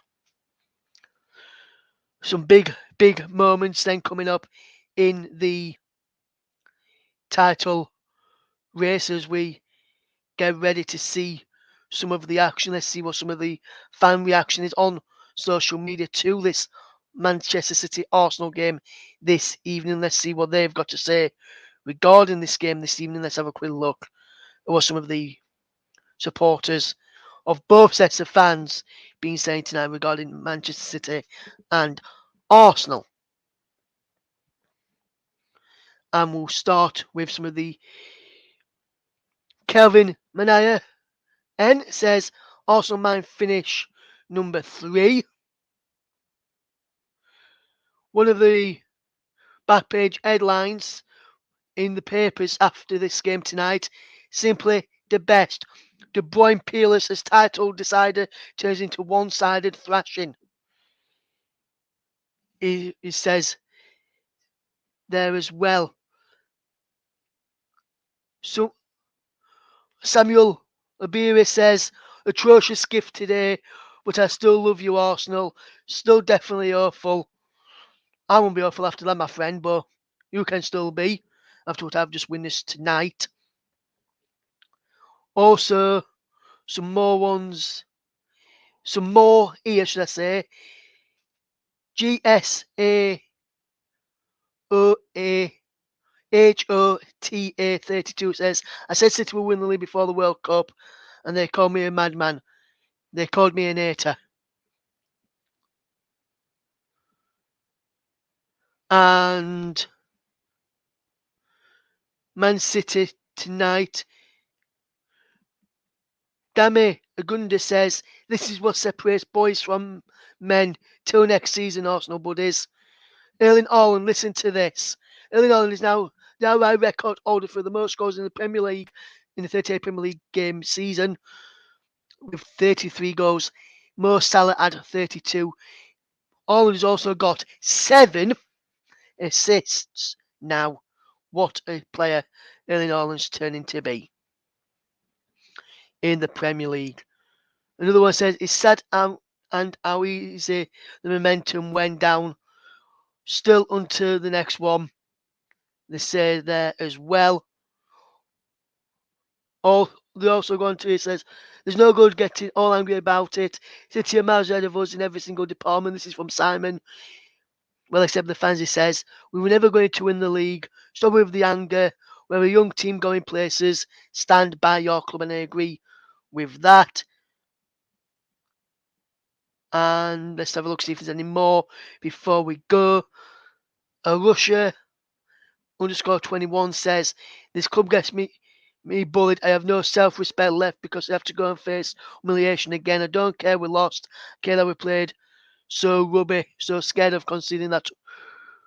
Another that we didn't even try and score. Passing our own off to get control. Glad it worked. And then someone else has put here, who's a Osman, says, it was crystal clear to the Whites to let Jesus score. He's at best a supporting striker, fantastic player still, but we need a proper out now 30 plus goal striker to compete. Also, let's just have a look some more. Arsenal tweeted out heads up on to the next one, and Sam Burton Radio said it's not over until it's over. There as well. Someone else here says Rusait has said the outcome of the match now was never in doubt. The reality of City matching Man United's record of back-to-back EPL trophies really hurt. Who can stop Man City at this point? I'm tired of them. He says as well tonight is, let's have a look, see what else some of the fans are saying.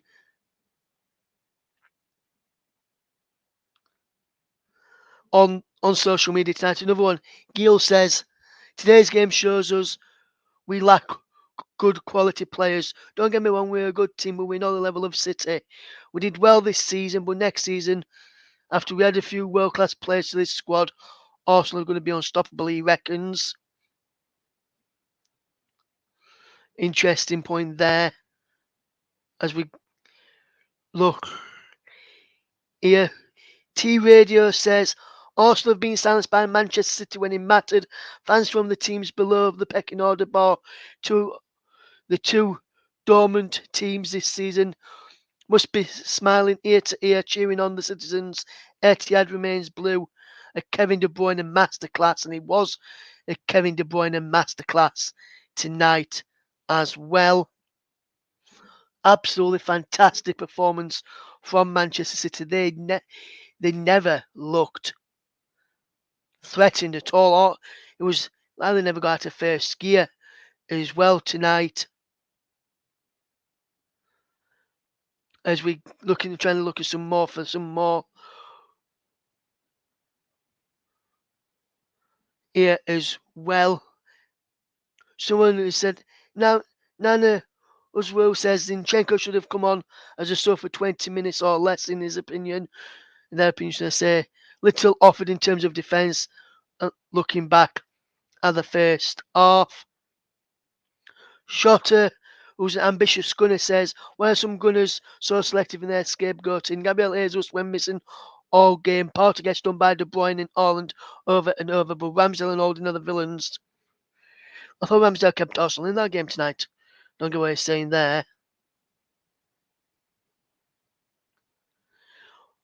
So, there's just some of the thoughts of some of the fans. Will be leaving you in around about 5 minutes time. If you want to get your comments in to the end, you can do so.